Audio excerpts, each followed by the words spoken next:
Wah, wah, wah. Never mind, I won't sing it. Hello, hello, hello, everybody. Welcome to some Saturday night trekking. What is up? My good friends, I am always so excited to be here on Saturday nights, all because of not only my wonderful first officer, but even all of you too. I mean, all of you. I mean, did I say even? I'm just kidding. Just messing with you. I'm here with the most wonderful first officer in the fleet, my friends. The wonderful, the amazing, the magnificent RM Commander RAQUEL BRIGGS. Thank you for being here, number one. Love you. Oh, thank you for having me. It's always an honor to appear with you. You're the best damn captain in the whole fleet. You're one of my best friends in real life, and I just love spending time with you and the wonderful community that you've brought to life here. This space is such a great space. This is a great place. So thank you so much, Clobby. Thank you. Thank you so much. And I'm looking forward to this, as I always do every week. This is the event of my week. It really is. And I think hopefully we'll have just even more friends pop in later, because I guess I just realized something. This is a holiday weekend. Mm-hmm. So a lot of people are traveling. A lot of people are not home.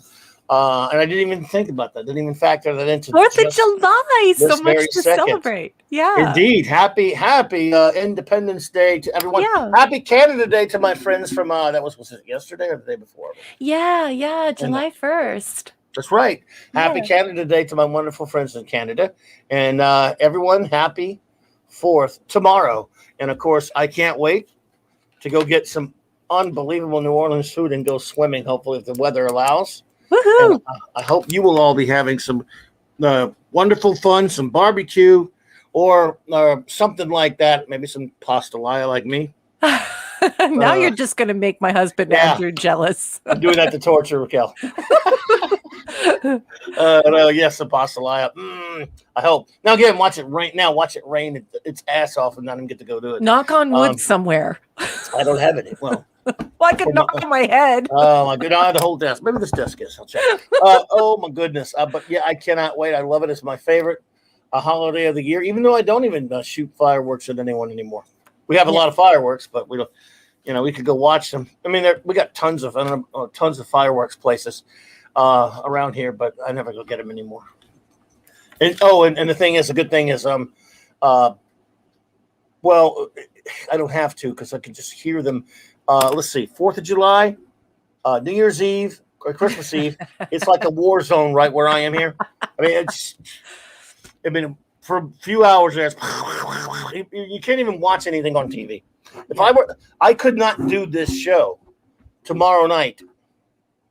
It would be impossible. You would not be able to hear me with all the explosions. Oh, wow. So yeah, just again, that's just occurring to me that I better not stream tomorrow night. Not that I have one planned, but well, I'll tell you what, we could I guess I could do some show notes first, and then we'll say our hellos first. Then do show notes, and then we'll get a move on. How about that? Yes. I hope I'm kept track of everyone enough to do this. So I want to say hello to my fantastic, wonderful chat. We love you. Our chat is always the best. The wonderful Felicianos are here tonight. Sandra and Raymond. Love you guys. Thank you so much for coming tonight. It is so great to see you here. The great Lord Thoth. Avon lives and long live the Legion, brother. LT indeed. Let's see. The great Eric K. What is up, Eric? Eric K. I don't know if your present got there yet, but I'm so excited for when your present arrives. Oh, there you go. Excellent. Snorta Poopos. I love it.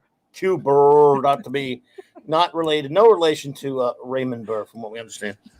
I love when you say that. So good. Perry Mason. Arwen Avalon, my dear, always lovely to see you. Beautiful lady. I'm so happy you're here. I enjoy your company immensely. Thank you so much for stopping in. Guys, we got a lot of beautiful ladies here tonight. In addition to our beautiful first officer, we have the wonderful Arwen Avalon, and we have Janet from another planet. Interplanet Janet. She's a galaxy girl. And Sandra, of course. So that's Hey, like wow. Sandra! We have 4 beautiful ladies here tonight. Suck at the guts, guys. With the Ghostbusters. That's the line. J-Man, buddy. Yeah. All right. Good to see you, buddy. Appreciate it, man. Oh. Eric K, get ready. Eric K, get ready. The comic book shop cabal has gathered because we have not only D. Bud Martin. Yes. And our buddy Dark Shadow Logan. Yes. Let the conspiracies begin. Good evening, gentlemen. It is so good to see you. Good to see you, bros. Appreciate you. And here, I will be disappointed if the Bronze Surfer doesn't get right on it. I love it. Scuba Pete. What's up? Scuba Pete! And his wife is here too. So hello, Mrs. Scuba Pete. Really? Oh, well, hello there, Mrs. Scuba Pete. Great to see you. Baron Ormond. Hey, am I saying it? Taj Taze? Am I saying that right? Sorry, I don't say things right a lot of times. But it is an honor to have you here for the first time, if I'm not mistaken. It is first or whatever time. It is wonderful to have you here. We appreciate you. Welcome. Nice to meet you. Absolutely. Kal-El 48, my friend. Thank you for being here. And Zathras is here. Zathras 61. That means there are 61 Zathrases. Don't you? I love that you know that now. I know it now. Isn't it great? I actually understand it now. Zathras not understand. Not so good at understanding, more good at doing. Zathras do. You're not the one. You're not the one. And the impression is pretty darn good. I mean, every impression you actually try at, you're pretty darn good at, Clubby. Oh, except for one the sea doesn't like.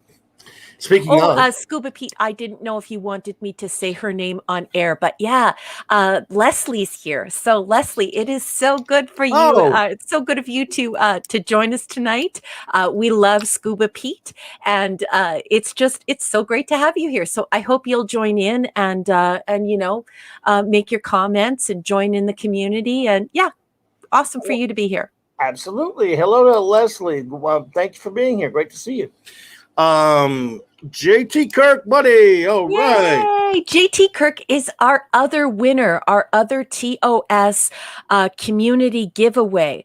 JT Kirk has received his gift, and I am told he is currently wearing his gift. Also, I believe he took a picture of his gift or wearing his gift and is going to be sending it to Clubby so that we can share it. And since we've broached that, I would just like to extend my sincere thanks to Mark D with a C.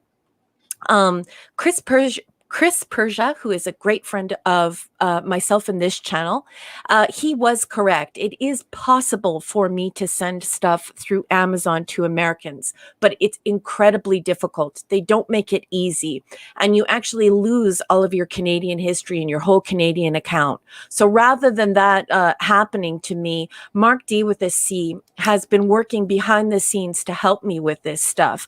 And so Mark D with a C actually sent out JT Kirk's gift for me, and also Eric K's gift for me. And I just wanted to say in front of everyone, what a wonderful liaison Mark D with a C is in the United States, helping me to get those gifts to my American friends, to our American friends, to the CLOBBERIN Times friends. So Mark D with a C, thank you so much for handling JT Kirk and Eric K's gifts. I appreciate you so much, Mark. Mark D, buddy. Good to see you, bro. Good to see you, man. Thanks for being here. Of course, Robert, good to see you. Thank you for being here. Welcome. And our great buddy Steve Mitchum, Maddie's daddy's here. Yay! And anyone else who pops in, we will definitely acknowledge you when the opportunity avails itself. And in the meantime, again, this, of course, is the link to our wonderful first officer's writings. And please, of course, you can say a little bit about that, and then we'll do some show notes. Well, first of all, I want to say thank you so much for sharing that. That means the world to me. For you to use your own show to promote my work is just, it's so incredibly generous and not necessary. And I'm so thankful to you. Yes, folks, I write a science fiction short story. I was inspired by Sir Arthur Conan Doyle and Edgar Allan Poe as a young woman and other short story writers. And so I write short story science fiction. And I would just like to thank the people everyone in our community who has been purchasing my short stories. I sold 6 short stories last week, and that is just amazing because, of course, as you all well know, the way Amazon works, I don't really get any money out of that, just a few cents. The most important thing is that you helped me to make my mark, and that you're reading my stuff and leaving really nice comments. And I just love you all so much, and I just want to say thank you to you for supporting my work. It really means the world to me. And hopefully I can drum up enough buzz that one day we'll get it in a hardback. We'll get all the stories in a hardback, and I'll publish a collection proper, and I can share that with this community. So thank you so much to everyone who bought my short stories, and I'm so happy that you enjoyed them. You guys are the best. Absolutely. Thank you all for that. Liger fan, good to see you. Thank you for dropping in. Hey, Liger. I want your tots. Show notes really quickly, and then we'll get on to our main events for the evening. Let's see here. Where are we? Oh, Monday night. Since it is a patriotic holiday coming off of it anyway in that weekend, I will talk about patriotic superheroes. Hey, what a great topic. Who was the first one? You would be surprised. And there are other ones from other countries as well, but you would be surprised because I know you probably all think you know who the first one is, but you may not. Anyway, with a little comics history there, and just kind of nothing big, just a little talk about some of my favorite heroes. And I know if anyone who can name all of those, you're good. Because I went super obscure. Even I would, but we're not gonna. We'll make a challenge of it Monday night. How about that? I'll challenge people. Oh, so, and there'll be the special no prize. So, which is what Marvel used to. Marvel Comics used to challenge its readers, and if you could answer a certain thing, you would get a no prize, and you would actually, if get in the mail, you've won a official no prize. Oh, from wow. Marvel Comics. So what was it? Not a no prize. It was no prize. It was just a piece of paper saying you got a no prize. Oh, wow. Well, that's actually a really cool idea, because then you have the proof of correspondence, right? You get no prize, but that proof of correspondence is pretty cool. I know people who got them. I try to get them a few times. Anyway, Wednesday night, folks. Wednesday night. My wonderful retro blasting friends are putting on a virtual con this week, and starting the 7th of July, Wednesday night. Is it 7th? Yes, 7th. The 5 p.m. Central Standard Time. I will be hosting one of the panels and sitting on 3 others. And so on this channel, I will be hosting a panel about comic shops of the 80s, which anyone who was around at the time, that was the best time for the industry and the best time for comic shops ever. And I'm biased, I admit it, but I loved it. So I can't wait for that. And I love them. And of course, I will also be sitting on I'm going to put up a schedule for it later, even though I'm probably going to forget, but I'll try. I'm going to put up a schedule for it later. There's going to be for Iconicon. It runs through the weekend, 4 days, 7th, 8th, 9th, and 10. Maybe through the 12th, actually. I think it's 7th to the 12th. Anyway, there are tons of panels because they focus on the 80s. Obviously, a lot of cartoons and toys, but also a lot of films and different things like that. They got a great schedule. I'm going to be on one of the panels about British science fiction of the 80s, James Bond films of the 80s, and A Return of the Jedi. So, yes, juicy. I tried to warn him about that. Michael knows, but I love Retro Blasting. They are fantastic, wonderful friends of mine, and I am looking forward to that so much. So that will be, but my panel will be here on my channel, Wednesday, 5 p.m. Central Standard Time. And again, I'm going to keep promoting it, and you're all going to get tired of hearing about it, but Marvel Comics and what they're doing to celebrate the Fantastic Four right now sucks. I don't know if any of you have known about it. I'm not going to go into it here, but their latest defilement, Fantastic Four life story. You absolutely suck, Marvel. Well, 60th anniversary of Fantastic Four will be celebrated properly, folks. Yeah. Right here. We're the only ones that can do it. Because as I did the other night, I claim full ownership of the Fantastic Four now. It belongs to me. Clobbering Times owns it now. Anything else is AirSat's filthy drivel that doesn't count. Love it. So August the 8th, 1961 was the release date of the first issue of Fantastic Four. That is number 1. And then, of course, August the 8th, 2021, 4 p.m. Central Standard Time on that very Sunday, I will gather my Global Geek Gang and we will celebrate my wonderful, beloved Fantastic Four in the only way that you can. Well, I mean, because I can't publish anything, but I can at least talk about it better than those jerk-offs will. Yep. So, and so, without further whatever, let's see. There you go. That's exactly. Thank you, Eric. Exactly right. Nothing ever happened to the Fantastic Four unless I say so. Yep. Yes, because I'm speaking for Jack Kirby now. This is true. This is true. Steve Thompson. Hello there. Stephen Thompson, excuse me. Good to see you. Thank you for being here. Hey, Stephen Thompson. Welcome back. All right. Now, what are we doing tonight? We're reviewing 2 movies. We are. For those who may be joining us for the first time, my wonderful first officer and I have decided to embark upon the bold quest, take upon the mission of reviewing all of Star Trek, all of it in a row, where none have done before. I don't know if anyone, I'm sure maybe someone has, but it's being melodramatic. Well, maybe not. Maybe you're not being melodramatic because so many people do these scene by scene reviews, and we don't do that. What Clobby has committed us to is actually con talk. So convention talk, how a bunch of nerds and geeks would talk about this stuff at a con. If we had a chance to create a community of experts, with which we have assembled here this evening. So perhaps not an exaggeration, my captain. Maybe not. We'll see. So yeah, because what we're doing is as my wonderful first officer likes to call it, the 735. By the way, is that 3 Steves? I don't know. I think it it's is. These are the Steves I know. These are the Steves I know. These are the Steves I know. These are the Steves I know. And if you think that song sounds like it sucks and the singing's bad, it actually is written like that, sadly. It's a Canadian joke that all the Steves are in on with me. So I love all Excellent. my Steves. Mwah, mwah, mwah. We love the Steves here.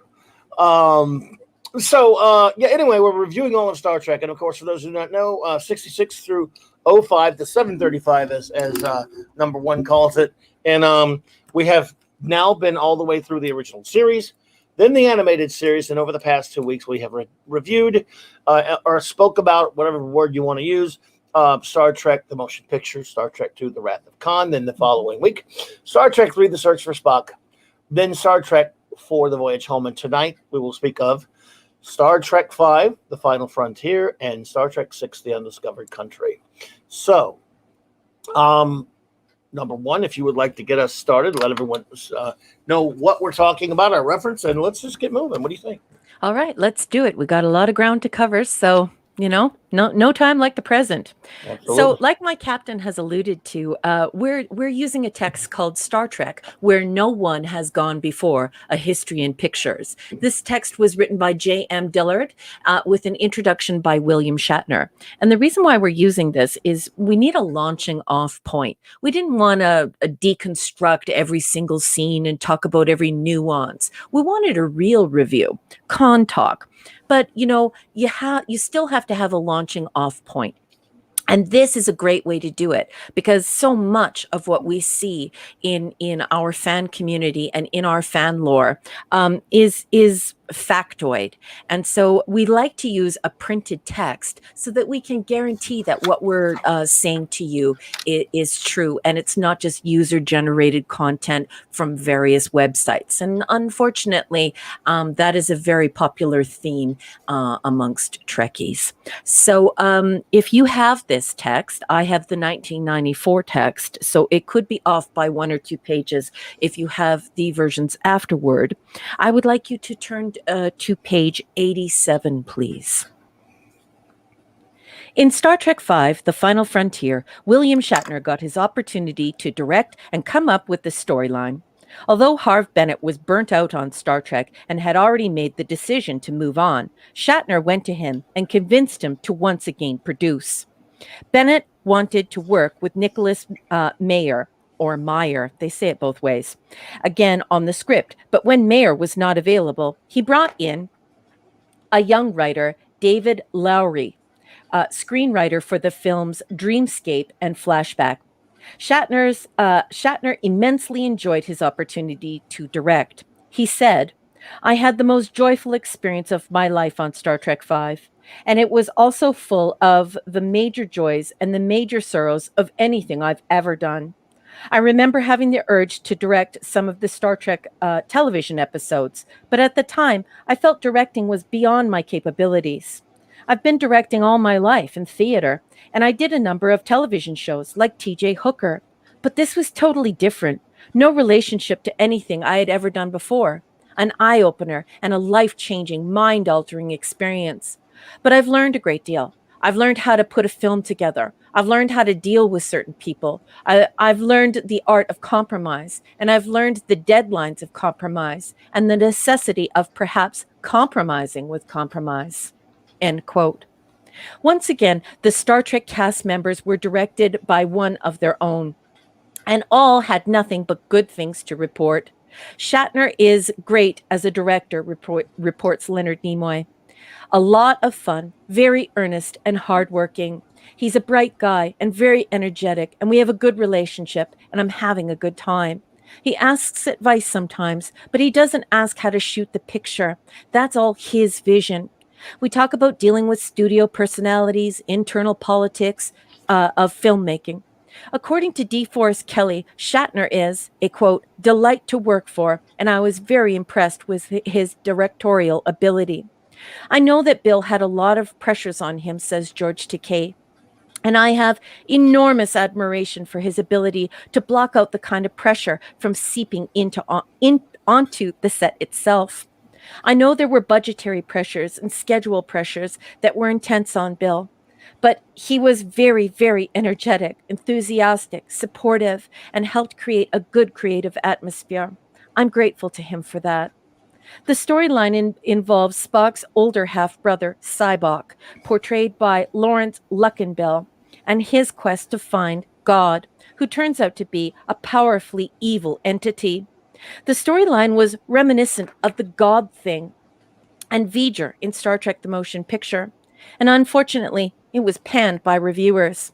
Star Trek V's box office take was the lowest of the 5 films. Executive producer Ralph Winter philosophized, hindsight, of course, 2020. You look back on it and you say, well, gosh, when you have a story where you're going to find God, you necessarily have to show that. And that's always going to be disappointing. There were similarities, of course, with V'ger.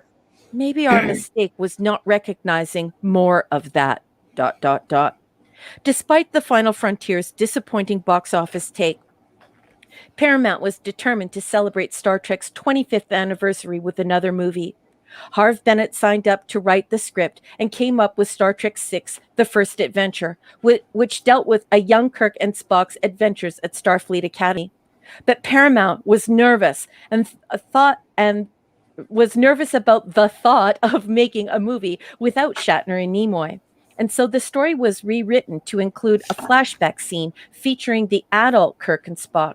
Even so, Roddenberry and the actors lobbied hard for at least one more reunion of the original cast. Paramount finally rejected the Academy idea, and Bennett left, saying, "I've had 2 5-year missions. They were almost entirely successful. The last one dropped off, but I don't think it was a failure. I'd like to take my championship rings and just go to another arena." And a short time later, Paramount head Frank Mancuso called Leonard Nimoy and said that the studio would like to have one more Star Trek movie. And I'll stop there. Let's talk about Star Trek V.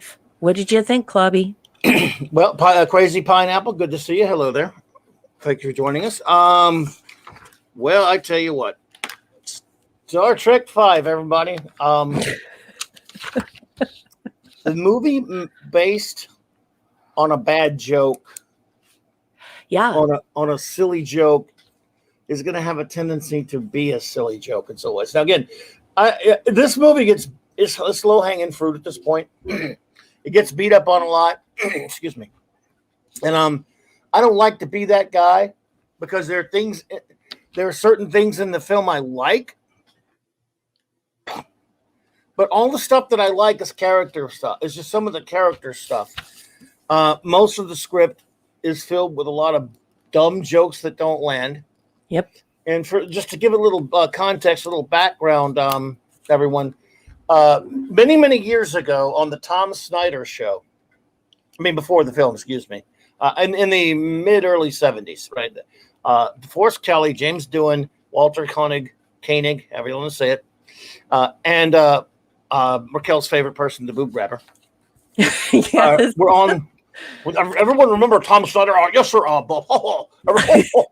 Yes, sir. I said it. What the hell do you think about that, sir? You guys are on Star Trek. I don't know if you. I love Snyder, but I can. Great impression. That is a great impression of him. I can't do him like Dan Aykroyd used to. Yes, sir. No, that's what I think about that. What the hell? You don't like it? Too bad. Anyway, sorry. Yeah. He was. So before they were talking about the looming film that would be later turned out to, of course, as you all know, be Star Trek: The Motion Picture. And they were telling various stories. I think this was actually before Harlan showed up, though. And DeForest Kelley was giving an opinion of what he thought maybe they should do for a movie. Yeah. And, we all love DeForest Kelley. Yep. Oh, it was 4th of July, 1976. Thanks, Snort. Yeah, they did show a clip from Omega Glory, so there you go. I'll be watching that tomorrow. He just kind of offhand says, Mr. Kelley, DeForest Kelley says, well, I always thought they should maybe go out and the Enterprise should go out and look for God and then find him and then find out that he's Lucifer. Yeah. He said these words. He said that. Yeah. Well, I don't know if he meant it.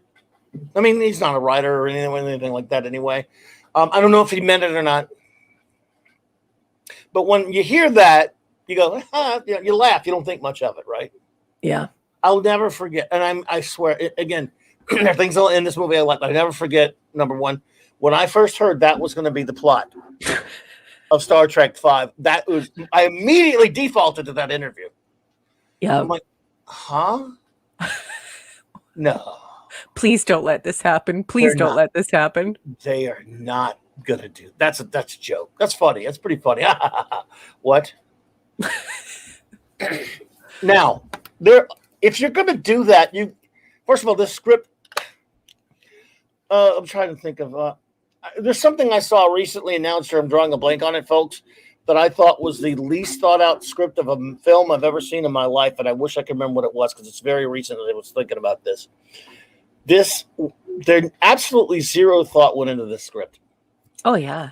Because, all right, you have a long-lost brother of Spock. Fine. And I thought Lawrence Luckenbill was terrific, even though he was originally intended to be Sean Connery, as you all know. Sean Connery. Luckenbill's fine in the role. I have no problem. And a passionate revolutionary Vulcan. Okay, sure. But he's not an idiot. So even if I'm not saying, by the way, I'm not trashing people who are religious. That a Vulcan would be religious is kind of hokey, kind of out there, but let's just say he is. Maybe he doesn't embrace logic, but I can't see a Vulcan just becoming, being a religious zealot. I find that to be a tough sell. Well, he wasn't supposed to be Cybok wasn't supposed to be Spock's brother. That was never intended. That evolved on set through lots of arguing. But I totally agree with you. When you direct something and you write the story for something and you star in something, the wheels can come off the cart, and it definitely did here because the writing does. Right. It stinks. It's really stinky. This is a giant stinker. It was terrible. And see that, but if you must have this story, then you're going to have to come up with some other. For example, I could probably buy into it if this were if his mind is being influenced by this alien being. They sort of touch on it. And again, this is one of the elements of the laziness of the script. if we get there and we find out Cybok, because remember Cybok does say something. The God George Murdoch, played by George Murdoch, when they finally find him, does allude to something like maybe knowing Cybok a little bit. If there was some sort of alien influence on Cybok, I might be able to buy into it if you want to write that. It is Star Trek after all. But they don't do that. What they also don't do is explain. This is the worst part, though. This is worse. This is worse than the religious crap that they made. All right. How does you either control minds or you don't? Right. The Enterprise crew mutinies. Okay. They did not sell it to me how it's one thing on Nimbus 3, which was kind of a dumb idea anyway, the Galactic Beast that's going to have actually a Romulan ambassador and why would the Romulans have an ambassador? That's another. I mean, nothing is thought through. Nothing is thought through in the script. Michael Beacom, good to see you. But I want to know. I'm not satisfied when they get to the Enterprise and he just takes over the whole ship and everyone just follows him. You're going to tell me that people like Sulu and Uhura, and Scotty gets away from it, but Chekhov are just going to fall under his spell. The most loyal crew. And evidently, this is just like being baptized. It's a soul washing. It's not any type of brain washing or mind control. Makes you feel good. So, yeah. So it's just it's like being baptized and being high from being baptized. Is that enough to take the most loyal and experienced crew in Starfleet and turn them against their friend and leader, somebody who they would die for? The answer is no. And Snortopoopas. What happened? No, just Snortopoopas loves it when I throw out the raspberries when I'm displeased. I don't believe for a single second that they would do that. And just like you said, Clobby, they needed to make the story line far more convincing. They needed to come up with something. I should not say they. I should say Bill Shatner should have come up with something far more compelling. Than just, look, I had my soul washed. I'm feeling good now, friend. Let's go to the planet and eat some poison fruit. No, like it's just a hodgepodge of terrible, terrible ideas. It works in this side of paradise because you have a good explanation for it. Why the crew mutinies? Okay, you have to think about what you're writing. If you're going to have, anytime you have characters act out of character for the sake of your story, that's perfectly fine, but you got to explain it right. Yes, something monumental has to happen because what we've done is we've taken the extreme, right? This is the most experienced past middle age crew. These people they might as well be one entity at this point. They're a family. Right. They've been living in space together for nearly 25 years, and all of a sudden, just a preacher came by and I got baptized, and now let's just forget about this Kirk fella. Who is he anyway? Like, I don't know. It was just flimsy crap. It's flimsy. What it is. Right. Look, it's one thing for those poor lost souls on Nimbus 3 to be easily, controlled by a religious zealot figure, whatever. That's all fine and good. But you're going to tell me that these people will betray Kirk? Yeah, exactly. In this ship in Starfleet like that? Yep. It's absolutely, it's moronic, to be honest with you. And I hate to say that stuff, but it really is absolutely stupid. Dumb. MJ1 Media, welcome, Captain YouTube Sucks Spock. Hey, buddy, I know you are. I love that name. And who else? Just Joe, brother. What's up, buddy? Dubber. Good to see you all. Thank you for popping in. So I love Arwen. Do you see Arwen's comment? I love you, Arwen. She says, I found it more entertaining than the first movie. And then in parentheses, she has runs and ducks for cover. I love you, Arwen. That's okay. In a minute, Arwen, I'll get to some things that I did sort of like in it. And again, I liked it a lot better when I first saw it than when I was just denying reality of how really flat all these dumb jokes in this film fall. But forget the jokes for a second. First of all, that's probably number one. The biggest problem is you don't have a convincing premise right there. You have all this stupid crap. Like, find a reason for this guy to really be going, by the way, to the middle of the galaxy, or to the going through the Great Barrier, which the Enterprise just goes through with no problem, when it's previously said that nothing gets in or out of there. And there's no planet at the No, the center of the galaxy. It's a black hole. There's nothing there, and by the way, the center of the galaxy, wouldn't it take like years to get there? Yes. I mean, look, Physics, Captain. Physics. They used to cheat on the show as well. Yes. When they would go too far, but we nailed them on it, of course. Of course. Even when No Man Has Gone Before, again, back then they didn't know as much as they did either. Where they go to the edge of the galaxy, but it's just a barrier. That's not the same barrier. By the way, that's the edge of the galaxy. That's the edge of the galaxy. This would be the center. This is the center. And again, I love how it takes them like 5 minutes to get there. Yeah. To the center of the galaxy, which is not a planet, but a black hole. I'll tell you what, we'll take a turn for a second, everyone, and I'll go and I don't even know if number one has anything she likes about it or not. I'm going to name you a few things that I sort of like. We're going to find out, though. Well, I have extensive notes, so I'm just going to let her rip, boss. Okay, I'll get to we'll get to those in just a second. I like some of the character moments. I mean, I don't mind them being around a campfire. I do need to relate something pretty funny to everyone. That's a side note in the sense. Did any of you ever listen to the audio book of the novel of this friggin' movie?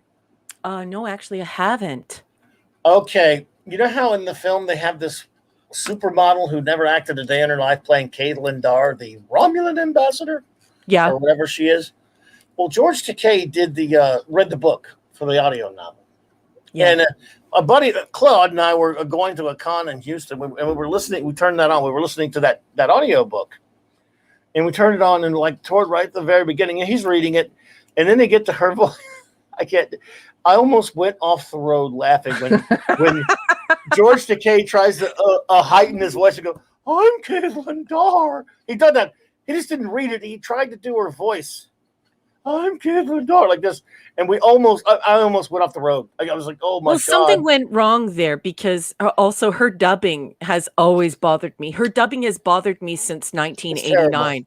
The good thing about this movie is, like, when it came out, I'm finally a full-blown adult. I'm a full-blown adult in 1989. So when I saw her mouth, and, like it started making me think of like the old Kung Fu show where the dubbing wasn't too good. But if we're looking for good things to say about it, Eric K, who I love very much, has offered me something good to say. Where is it here? Oh, here it is. Eric K has provided me with a positive comment because he loves me. Here it is. Yosemite looks amazing. Well, that's true. It is pretty nice. Katie Carr. Hey, Katie Carr. Oh, the wonderful Katie Carr. Lovely to see you, my dear. Now, again, by the way, there's also the problem of the it won't take me long to get to the stuff I like, folks. The problem of I don't mind Kirk climbing a mountain that's Kirkish and stuff. Yeah. It really looks stupid when, first of all, the effects were they went to the bargain basement store. They didn't use ILM, but you'll be getting to that later, I'm sure. I will. Let's see here. Clicks to the okay. We never get any kind of true definition of Cybok's powers. Now, as far as him being a sensitive, that's one thing. I mean, hey, Spock sensed V'ger, even though V'ger was supposed to be like this hollow being. So Cybok, if something was calling to him from this planet that he goes and finds, if you put that in the script, at least you could sort of buy into something. They don't do that, of course. However, he can take you, I guess. Hey, Pat S., what's up, brother? Pat. When he quote unquote brainwashes someone, all we see is him say, "Your pain runs deep," and all this other stuff. But in the case of Kirk, Spock, McCoy, he could create this holodeck for some reason that they're all seeing. He's using his abilities, all fine and good, but you should explain that. I think it's a pretty good scene. The Kirk, the McCoy scene with his father is touching. The scene with Spock is kind of silly because, I mean, other than Patrick Swayze playing Sarek and Mark Leonard dubbing his voice, so human. I don't get why that bugs Spock so much. Oh, we're seeing you born, whatever. Sure. Wow. If I go back in time and see myself being born, I guess I would be traumatized. But why is that Spock's pain? Yeah. I mean, I know what it represents. I know what they're trying to say, but the Then bit be where, demonstrative of that, and be yes, overly demonstrative with yes, that. Don't speak in whispers and hints, because here you're supposed to be confronting your largest, like your biggest fears, your right. the nucleus, if you will, of your own shortcomings, facing your own soul, mano a mano, and all of the things that trouble you. And when you do that, you don't face a moment you don't actually remember. Yeah, absolutely. Now I You did know what I like. mean? Oh no, absolutely. Well, like I said, no thought went into this. This is almost. I'm trying. I can't. I'm going to try to remember that movie I was thinking about that had no thought going into. It was a script that was, and then I'm gonna. But anyway, I did sort of like the scene with the stupid heavy metal Klingons when heavy metal Klingon Captain Claw says, well, when they find out that the Enterprise has been dispatched, when she says, "That's Kirk's ship. If I could defeat Kirk, it's because you would be the greatest warrior in the galaxy." That appeals to my macho side. I got to admit, I think that's pretty cool because if you can beat Kirk, you are the best. And you can't be Kirk because you're a Klingon dumbass. But anyway, I know. Ooh, I'm bigoted towards Klingons now, like they did in that other movie we're going to talk about. Okay. But so, yeah. Ugh, good Lord. This. Also, there's so many jokes in this movie that fall on their ass. They're They're terrible. not funny. This is okay. When you allow Bill Shatner to write, direct, and star in a movie, this is what you get. It's like his one-man show. And Arwen's saying, "Try boob kitty." Yeah, Arwen. That is there's a portmanteau for that particular species, and it's Inian and then feline at the beginning of it from TAS and MRES, and they do not have 3 boobies. They only have 2 boobies. Anyway. Yeah, that Keep was going, another thing. Bobby. All that stupid crap on Nimbus. Okay, I get it. It's a ragtag little planet, but did we have to have all the stupid sight gags in the bar, like with the 3, like you said, the 3 blessed cat lady, and I get it. It's the cantina scene from Star Wars. That's hilarious. Yeah. And why not play Dom Jot or something Our dumb jot? Yeah, different than pool in water? Yeah, pool and water. Oh my God! And Spock neck pinching a horse. Jesus Christ! That's one of the worst scenes I've ever seen. I mean, it's an homage to Blazing Saddles, I guess, but it's. I mean. Well, now it's Snoozing Saddles. Yes. Now, I will admit to a certain fondness for. Excuse me. What does God need with the starship? That's very Kirkish. I mean, I do like that. Yes. Because it is a good question, and but great line. Yeah, it's a great line, but I mean, by that time, you're just like, ugh, turd the punch bowl. But I mean, it's just like, I don't know. How to knock you on your goddamn ass saying at the Spock. I guess that was supposed to be funny. Yelling. Also, a couple of out of character moments. Kirk yelling, "Shoot him!" to kill Cybok. I don't know if he would have done that to kill him. He didn't know it was his brother, but that is kind of beside the point. And after everything that Kirk had just done for him, restoring his Katra, retrieving him from a dead planet, and at the expense of his son being stabbed to death by a Klingon, and of course, Spock just doesn't respond at all. There are so many out of character moments. It's terrible. There's so many bad ones, so many bad jokes. The Enterprise being all wrecked again is not funny. All the stupid crap, like he can't even make a captain's log with this little machine without it popping and going, "Good morning, Captain." Why is that funny? Yeah. I mean, look, Trek 4 had funny stuff in it. The comedy did work and it flew. This is like, dude, they did it in Trek 4. Stop doing it. You don't need to do it in this one. You can have little small humorous moments, but we don't need guffaws like everything just is busted up. Nothing works. We don't even need stupid, cutesy things like, "I could use a shower," and Spock turning one. Yes. Aha, he stinks. That's funny. Yeah, Oh my and God. just for the record, Vulcans already believe that we smell terrible anyway, because of what we eat. So they have a very purified look at food. So they have very low body odor. So they don't like us because we smoke and because of the way we eat. He would not make a comment like that. He wouldn't make a comment about that. I do have to say. That our good friend, I just absolutely love Mark D with the C. He is making so many good comments in the live chat. Mark, Right. thank you for leading the way in the conversation there. I'm eating up all these comments and they're terrific. NJ1 Media, by the way, I appreciate. I just was kidding about it being Patrick Swayze. I just thought he looked like him. I've always said that. I always said it's Patrick Swayze. What the hell? But I was just kidding.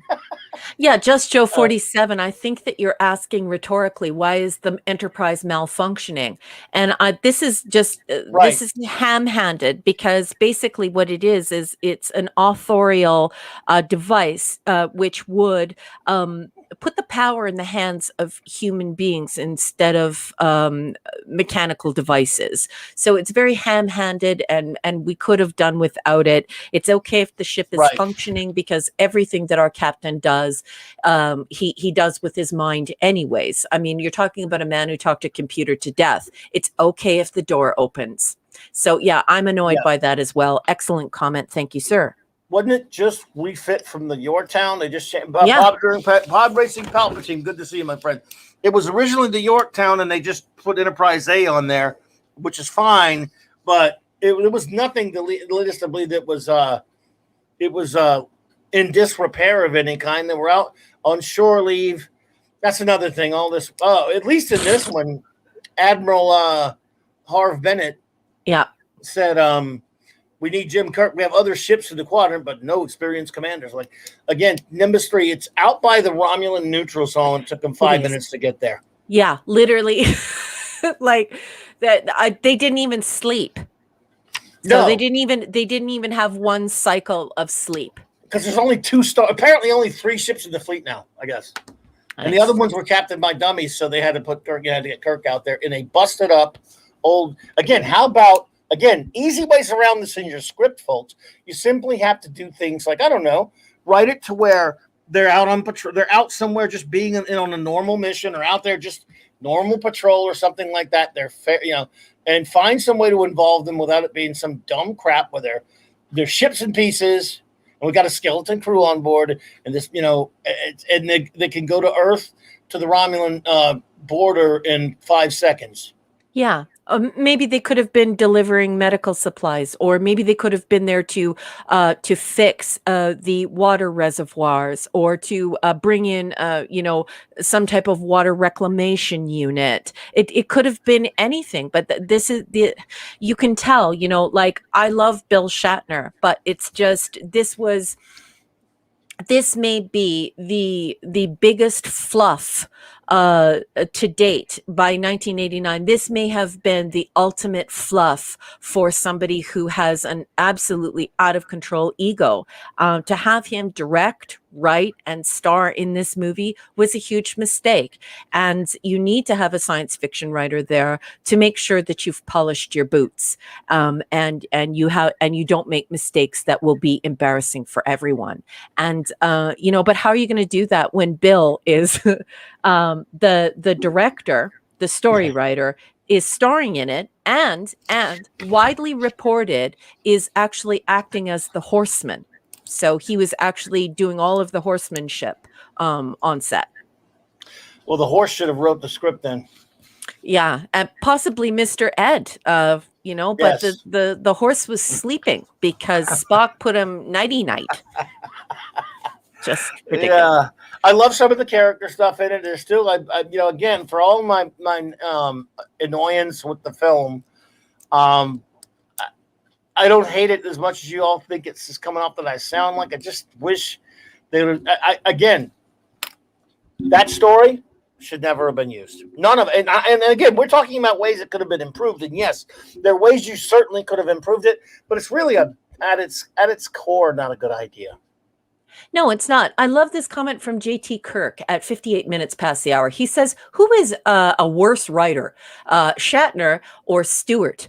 And you know, JT Kirk, what you're getting at is something that in real life that's kind of terrifying, and that is that, you know, people with NPD and people who have very narcissistic personalities, they think a lot of themselves, they're egomaniacal, they are very, very attracted to politics and to fame and to acting. So wow, you know, yeah, that's a toss-up.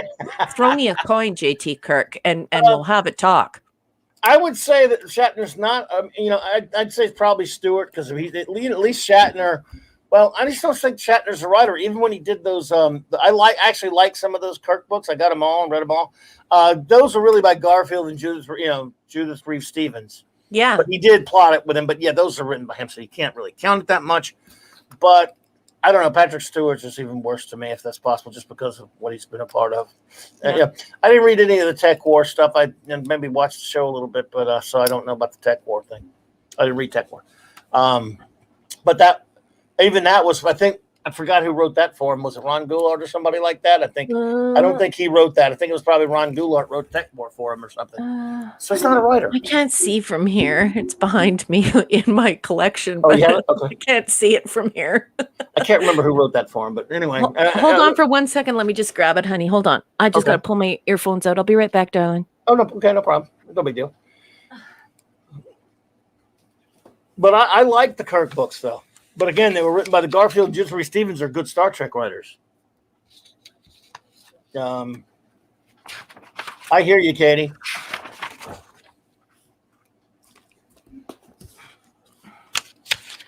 I got the hardcover edition here, boss. And it doesn't say. According to what you're saying in the chat, it was Goulart. Yeah, I would definitely go with the chat there, boss man, but it actually doesn't say in this particular edition. Yeah, it's but this one's an old one. This one is 1991. So like you're saying Goulart. If I remember, I never trust my memory anymore, folks, but I seem to remember it being him, but it could be wrong. Yeah. But anyway. But Garfield, Judith Reeves Stevens, they're actual legit writers and good Star Trek writers. They should have wrote this for him. Yeah. J.M. Dillard wrote the novelization, and she added actually some stuff in it. I remember reading that way back when for this. I can't remember. There were some things that she added. I think she may have added some context to some of it that's not there. But, of course, you know, because she's at least not – she's a better writer than whoever wrote this probably. Like, the film, I mean. You know, he's wrangling horses. He's writing the story. He's directing and starring in it. And this is the same man who was so cruel to Leonard Nimoy and treated him as though he were too big for his own britches because he wanted to direct. And I do have to say that Leonard Nimoy is a wonderful director. Yes, and he did. And he had some hits. So I guess you have some notes. Please go for it. Go for it. I do, boss. Okay, everybody. This is gonna come fast and cruel, but I'm sorry. You know that I praise Star Trek and I absolutely love Star Trek. But when you create a stinker, a baby diaper of just baby diaperness, I'm gonna call you on it. So here we go. These are my notes as I watched the film. Done during the writer's strike. They wanted Sean Connery for Sybok. Everyone knows that. But you should know that if you say Shakari in the proper way, you will discover that Shakari is Sean Connery. Shakari. Yes, it was done in his honor. Gene Roddenberry kiboshed Shatner wanting a unicorn in the opening scene. So this is right before Gene Roddenberry died. So he was quite upset about that. Apparently they argued over it. And Gene was like, look, dude, you're not putting a freaking unicorn in my movie. And then I wrote El Capitan, climbing El Capitan. And then I put horrible effects. The Paradise City bar winds up in TNG. So that bar we see on Nimbus 3 winds up in TNG in 10 forward. This is the first and only cigarette in Star Trek. As many of you will know, Yeah. Gene Roddenberry was against it, and it actually cost him. It might have even cost him his entire series because he was unwilling to use cigarette ads on Star Trek. So we'd see a cigar afterward, but anyways, we're just speaking strictly of cigarette. That was a dumb scene. Yeah. Yeah, just dumb scene. New foreheads for the Klingons. It's important for the viewers at home to know that William Shatner, Bill, oversaw this. He cleared this and made it clear that he wanted Klingons to look very individual. So he wanted them to be like Cabbage Patch Kids. No two are alike. Romulan doesn't look TOS or TNG Romulan. This is just weird. The Enterprise 1701A workstation consoles look like crap. The scene where Chekhov and Sulu were lost at Mount Rushmore, Bill initially filmed a pullout scene with the camera revealing Mount Rushmore with an African American woman added to the images of the presidents. The camp scene is everything we love about Star Trek. The holy trinity of Star Trek. Leonard Nimoy's eyebrows look awful. This may be the worst makeup in all of canon. The marshmallow dispenser was sold as a working prop. There are several thousand of them out there. The special effects are absolutely awful. Industrial Light and Magic was not available because, of course, we had Indiana Jones and other shows happening. This is just awful. The Galileo shuttle is gorgeous, but why the heck doesn't it have any stairs? They actually had to go next door to the TNG set to grab stairs because they built the Galileo with no stairs. The scene with Harv Bennett debriefing Kirk, I want you to all know that in the background, right behind Harv Bennett, the scenery, the photograph that's supposed to be his window is actually a scene from Logan's Run. Harv Bennett made and decided that Sybok was Spock's father. I'm going to say that again. Harv Bennett made and decided Sybok was Spock's father, as Nimoy felt Sybok had no sway otherwise. Originally, Spock met Sybok at seminary school. He was just supposed to be a terrorist. Gene didn't want the God thing done ever again, and he complained about this movie. I'm going to say that again. Gene did not want the God thing done again, and he complained about this movie. Gene was upset about the overuse of Klingons as the only and too often used villains. He was also concerned that Klingons were evolving into rich and dynamic characters on TNG, and this film ignored that. The assault phasers are cool. These are great props. They definitely look scavenged. The Vulcans can nerve pinch a horse! Exclamation mark! 3 question marks. Where is the wide dispersal gun from a piece of the action in the siege on Paradise City? So in a piece of the action, we have the wide dispersal stun. So where is it? Because we just could have used that on Paradise City. Spock, it's me, Sybok. This might be the worst line in TOS films. Nimoy and Kelly complained throughout the film about how Spock and Bones would never betray Kirk in this way under these circumstances. One of the shuttles went to TNG, Voyager, and Enterprise. The other shuttle was destroyed in storage due to water damage. The dramatic tension is not believable. The relationships created in the Katra would not allow for this Sybok as a terrorist to act in this way. TNG sets. There is a black hole at the center of the galaxy, not Shakari or a planet. Ugh! Exclamation point. Scotty knocks himself out on the Enterprise or any starship. Shut the F up with an exclamation point. Yeah, Scotty doesn't knock himself out in engineering, but thanks, people.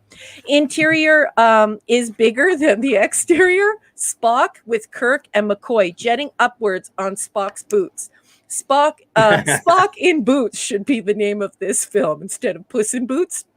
Also, Spock would definitely know the power and capacity and weight that those boots could withstand. D. Kelly's performance with his father's memory is superb, but this is completely wasted in this film.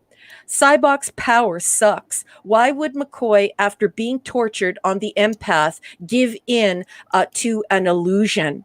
Sarek wouldn't reject Spock for being a human being. Sarek loved Amanda. Spock doesn't have this as his pain. Almost done here, folks. Sorry, I just needed to defend why No problem. I'm give it such a bad review. In the novel, Sulu and Chekhov are given special instructions by Cybok for piercing the barrier. This never appears in the film. Gene wanted the God thing to portray that all gods are the same, not evil. Kirk dressed for Lincoln, but not Shakari. I thought you would all think that was funny because remember, he ordered everybody to dress up for Lincoln.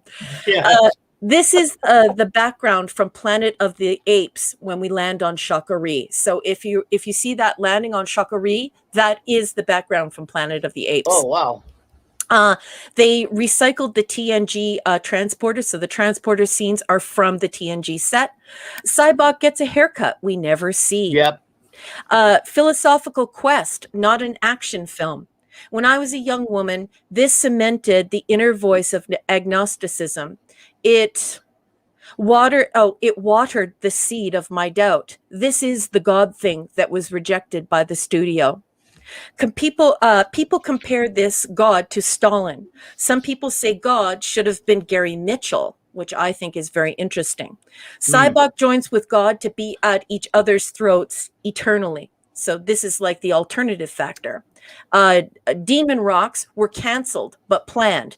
Blah, blah, blah, blah. Okay, they hit the transporter room exactly. Give me a break. Klingons aren't that good. And then finally, back through the barrier. No need to show it. And parting campfire scene, beautiful. So there's the good, the bad, and the ugly of my notes.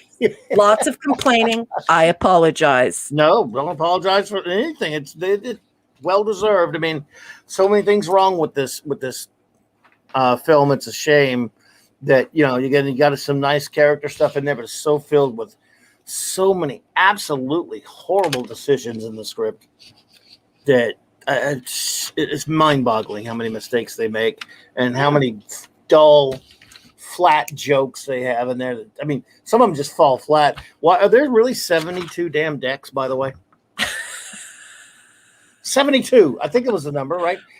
Is it 72? I thought it was 78. It was 70 something. And are there 70?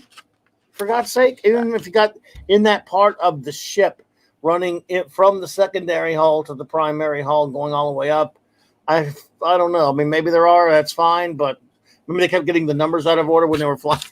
Yeah, and if that were the case, I would like to see where that is in the plans. That's not my area of expertise when it comes to Star Trek. I know that there are actually engineers amongst us that know the inner bowels of these ships better than anyone, and almost consider them like real ships because they have the blueprints for them. But yeah, I don't believe there are 78 decks. I just think that was just slap happy crap. Is crazy. Now, I will say that I've always known, everyone, that George Murdoch is God. Because he played God in this thing. Yeah. And of course, he was on the next gen episode. David Warner, man, what a waste of David Warner. You'll get him in the next movie too, so you're fine. But all this stuff. I mean, so many things when you put it into Star Trek context, falls to pieces. The Nimbus 3 planet is just why? Why is there a planet with first of all, there's just the one Klingon, the one Romulan, the one human. No guards. They don't have they don't have you can tell me these governments put them there. They don't have they're not no bodyguards or anything like that, just by themselves. Yeah, it's no military force at least to guard them from all those I don't know. It just there's nothing makes sense in this movie. Yeah, and why would they be living like Mad Max beyond the Thunderdome? Yeah, it's so it doesn't make stupid. any sense because if this is a place of intergalactic peace, then of course it would have an artificial environment.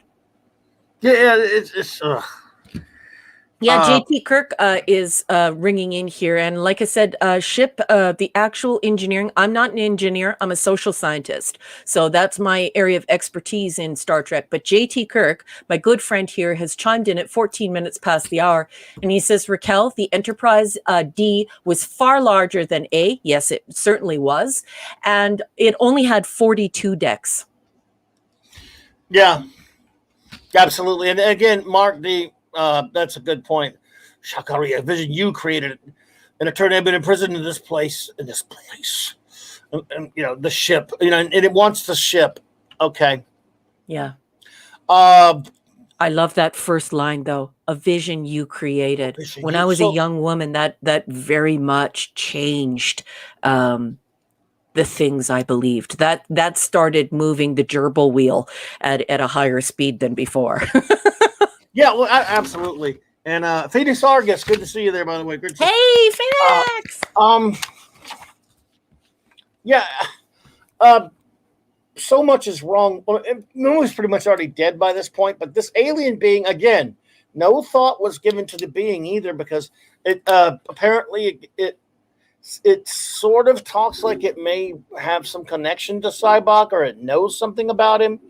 And it's so powerful that it can, I don't know, it looks like it seems to be able to manipulate matter on the planet and all that stuff. But a couple of photon torpedoes and you're good. Boom. Yeah. Klingon blasters, little Klingon blasters from the bird of prey, and it's toast. Apparently, they just why didn't the entity just seize the Klingon ship once it had come within a proximity where it would be under the entity's purview? So yeah, it's just no one. This is William Shatner wrote this. He directed it, he starred in it, and he played the horseman in it, and it shows. It's just there's no science fiction here, and it's annoying. Kal-El, that's interesting. There was a novel called Q Continuum that explains the origin of the god creature from this film. Is that by Jan Michael Freeman or by Peter David or somebody like that? Just curious, because that sounds familiar, but I don't think I've read it. So appreciate hearing that. By the way, hello to Golgo 13. I need to watch that again one day.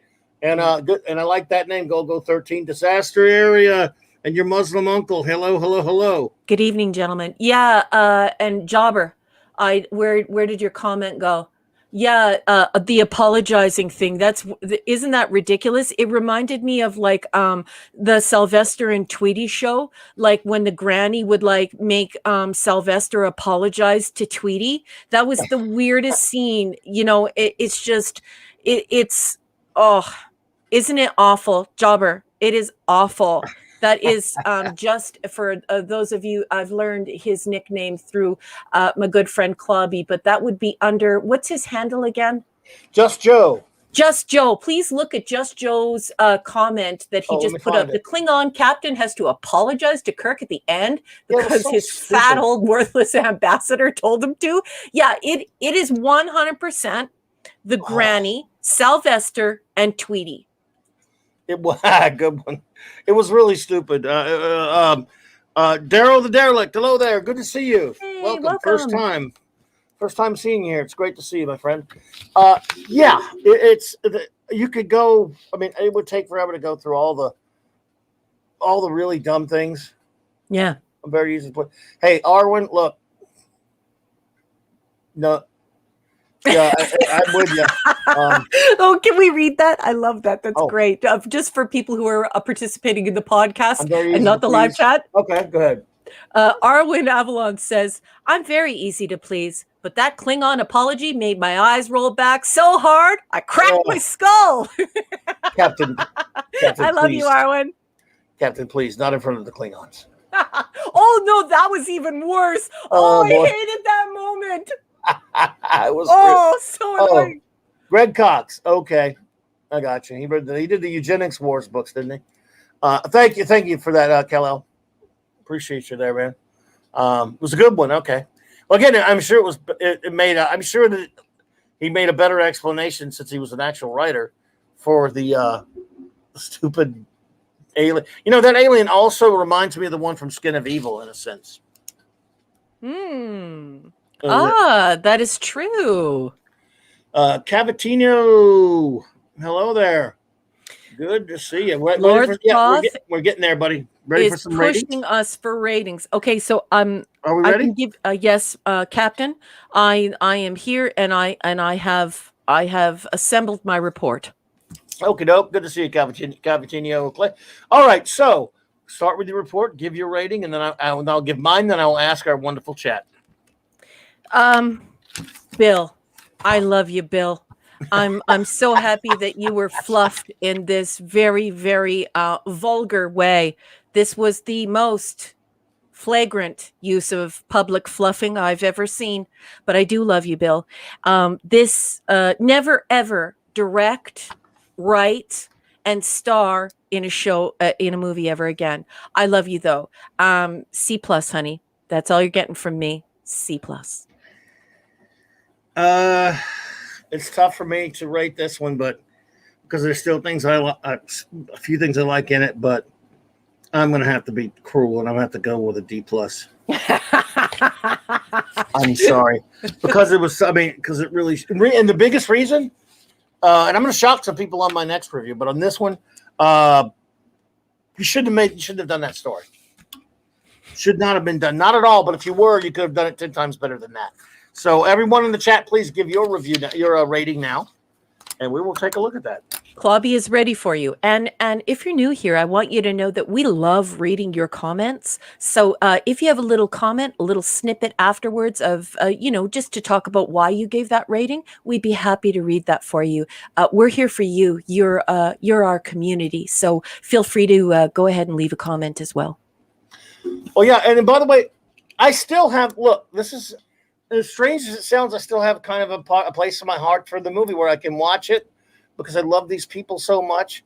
There's just so many dumb things in it that I can't help but go after it. But that D+ is still coming from a place of love, believe it or not. I mean, that seemed like it. But here we go. Baron or Montage. Tage? Tag? How do you say that? Tage. Taj. I hope I'm saying it right. Baron, I'm just going to say Baron. How about that? Because we appreciate you being here. First time we've seen you. C+ is pretty good, he says. Liger fan, C+. B- seems reasonable. Which one right is it, on, Liger fan. Which one is it? Scuba Pete, C. Or 1 out of 3 kitty boobies.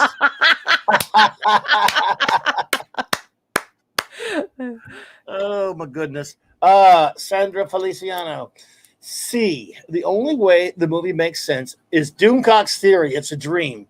Too many decks falling, but caught by Spock. Crazy non-existent brother of Spock with a god, etc. Yeah, it has to be a dream. Yeah, it's hard to argue with that one. Well, hail Doomcock. And whoever had that dream should be slapped in the face.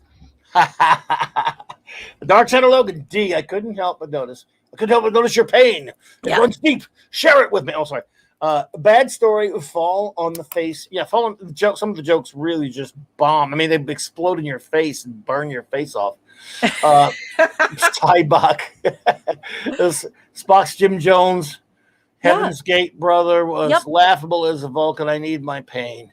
It is still Star Trek, unfortunately. Yeah, yes. I'm with you. Excellent comments as usual, Dark Shadow Logan. Thank you. Steve Thompson, 5. I give it 5 marshmallows. What about marshmallows? By the way, sour. He said sour marshmallows. Oh, sour marshmallows. Oops, I missed it. Yeah, remember, Spock called it a marshmallow because McCoy. They said this in the book. I think J.M. Dillard put that he went to consult do research about camping out, and McCoy went in there and rigged it up to make him say dumb things. That's what she wrote anyway in the book. Oh wow. Let's see here. That's why McCoy's. So maybe I think it's in the script or something because McCoy's kind of laughing at him, Yeah. Sonora Poopas, C-. Yep. Because of the original cast, some humor, being infinitely better than the filth. You know, well, Yep. that's true. But so many problems with this movie. At least we finally found out where the Enterprise's head is in the brig. When did Spock get a chance to test out that brig for them, like he says? This is so bad. I love it. Snort a poopus. Eric KB, bad jokes, bad science, but it is the original crew. Clobby, let me feel your pain. Mhm. Your pain runs deep. You have taken the first step. Next step we will take together. We shall take together. Romulan, beautiful, Uhura legs. Wish they let her sing. That wasn't her singing. I thought it was. Actually, I'm not sure on that. I could have swore it was. I think that's kind of an embarrassing scene for her, to be quite honest. I mean that we didn't really talk about that. That scene, I just thought, man, it was just silly. At that point, the whole movie's damn silly. Yep. Great comment, Eric. Yes, indeed, JTK. 1 of 3. 6 out of 10. Row your boat rounds out of 10. The biggest problems to me in this movie, excluding plot, are the sets. Yeah, they're awful. Oh, they are terrible. Yeah. Tatooine was lame. Yep. And shouldn't Spock's real sibling, not that plank, ride a camel in the desert? Apparently he rides a purple horse, doesn't he? Paradise City Lost. Yeah, we all got the Paradise Lost joke they put in there. Yeah. This wasn't funny. Where did they find palm fronds to cover her? I don't know. There was where me, was man. the oasis? It was a completely barren planet. The Enterprise D. Maybe she should have been juggling like SETI eels. What do you think? That had been big. Sorry to interrupt you, boss. That's all right. Shuttlecraft, absolutely. These sets and shuttlecraft fooled absolutely no one. It wasn't that shuttle. What that shuttle? The Copernicus looked silly. This just leaves me asking, what does Paramount need with a bomb trek? There you go. Yes, check your email for the pics. Oh, for pics. I will. JT Kirk, help me remember. That's great. Thank you, JT Kirk. Help me remember to do that, please, if you would, JT. Kal-El 48 B minus. And I'm being serious. The only 2 things I like from this movie are the binoculars that McCoy used at Yosemite and the levitation boots at Spock. Well, I would like some of those. Yes, that is very generous. As you all know, I love Star Trek very, very much. And I struggle to give it a C+. But as you all know, as a professor, I try to give as high a grades as I am able. And so, yeah. I got you. No, I got you. Crazy Pineapple. C, a failed plot, but more fun than TMP. Best part of the movie were the interactions between Kirk, Spock, and McCoy. I can go along with that. Also, like the assault phasers. Yeah, me too. I like the shields. Those little shield things they're holding. They look cool and were used again in Star Trek 6. Thank you, Crazy Pineapple. Indeed, thank you. Daryl the Derelict. I'm with you. D plus is actually too good. This one fell short, in my opinion. Yep. Totally agree, Daryl. Baron has another one. I would say C, D, but still more watchable than Abrams. Well, Abrams' Trek isn't real Trek, so it's almost a fair comparison. Don't say that name here. Yes, no, it's okay. It's the filth. No, I'm kidding. Totally kidding. Yeah, Baron. Yeah, we call it the filth around here. Anything a bad reboot that's not anything not 66 through 05 is filth to us. But we appreciate it. We're so glad you're here, by the way. R1, Avalon. C for the film, C plus for Spock's jet boots. That's fair. Let's just look at her avatar. Like every week, I love looking at her avatar. What a beautiful woman. I just love you, Arwen. Absolutely beautiful. Beautiful and intelligent and a Trekkie. What's not to love? We love you. Oh, absolutely. We love having you here. The great Lord Thoth. D plus. I hate to rate a classic Trek movie this low, but it had a lot of problems. There were flashes of nostalgia, the campfire Trinity moments. It was fun, but it was awful in 80% of it. Yeah. And by the way, I was always, it might surprise you all know, I was always way kinder to this film until I watched it again today. And I was thinking I was going to go in with a little bit of a nicer review of it, but I don't know what it is. Maybe I'm irritable today. But some of the stupid jokes in it was really started to bother me the last few times I've watched it. And I've watched it many times. Yes, me too. But Many, many we times. talk about this all the time. Like, we can't be held to our ratings, right? Like, I've been a Star Trek fan for like around 45 years. I'm not going to have the same opinions of Star Trek every year. So there'll be sometimes when we're going to be, a little more angry with Alternative Factor than other years. And so, if you're not changing, and if your ratings are always the same, then you're not growing. You're not edifying yourself as a person, and you really do need to grow and change and move through life, growing and going on to the next thing. And so, things change us and we change. And so the ratings will be different from year to year, boss. Mine will fluctuate once in a while on some things too. Again, I thought I was going to be giving this one at least at the C or something like that. But I mean, just so much is wrong. I mean, my biggest reason for having such a low rating, Thoth, and you might relate to this, Thoth, is that it's such an absolutely wrong idea to do that. Such a bad idea to do that story, in my opinion. That's the biggest problem. That story, even though you could certainly write it to make more sense, was a bad idea. Did my 5 pages of notes make it worse? You came in as a C, No. heard my 5 pages of notes, and you're like, damn it, yeah! I don't know. It just got on my nerves even more today. I'm admitting to everyone that I used to defend the movie a little bit. Oh no, Cam's leaving. Oh, I didn't know Cam was here. Yeah, well, no, I think Cam was listening as a podcast and was not participating in the live show. He says, Claudia and Raquel, I'm in Madrid on the way to the running of the Bulls. It's 5:30 in the morning here. Surreal. Have a great night, everyone. Bedtime. Cam, have a wonderful time in Madrid. Please stay behind everyone else at the running of the Bulls. Run fast. And thank you for being here, Cam. Yes. Cam, have a good time and do not get gored. Yes, please do not get gored. Anyway, Claudia, sorry to interrupt you, sir. No problem. Michael Beacom, C. Wish I were here an hour and 20 minutes ago to explain, but Shatner had a lot against him. Making this film, not an excuse, but the more the more sense it makes. I mean, sure. I mean, I can buy into that. We know he had a lot of problems and stuff like that. I just there's not a whole lot of excusing this film that you can do. But hey, look, see, there's way worse things out there, sir. Like I said, I hear you. We appreciate that, Michael. Thank you. D-Bud, no grade. My customers warn me off watching this, so I never have. I've only read the comic book adaptation. I had that at some point. Can I get a round of applause from the audience? If you're at home, can we all just in unison clap for D-Bud Martin for being smart to avoid this film? D-Bud Martin, ladies and gentlemen. Well done, sir. Well done indeed. Well played. Love you, D-Bud Martin. Oh, my goodness. Golgo 13, the assassin. 5 of 10. Most of the movie is not that good, but the opening scene with the 3 and the end is great, along with the scene with Cybok, Kirk, Spock, and McCoy hits me in the feelers. Well, there you go. Yeah. I'm sorry I'm laughing, but I'm a little afraid. Cam just said, it's good to see everyone, but this is why I'm laughing afterwards. I've done this 19 times so far. It's wild. That just blows my mind. Whoa. Cam has run with the Bulls 19 times in Madrid.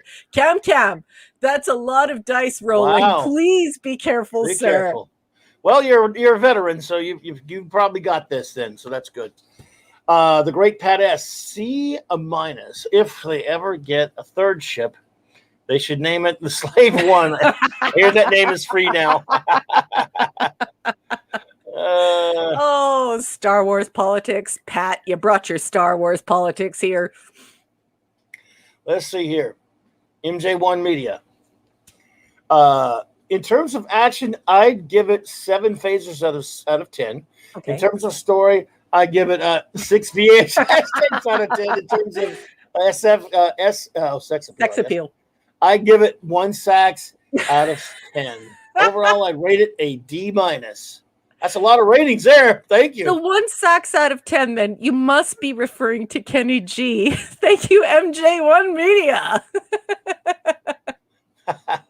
I would have done B-, but could not fit it in the minus.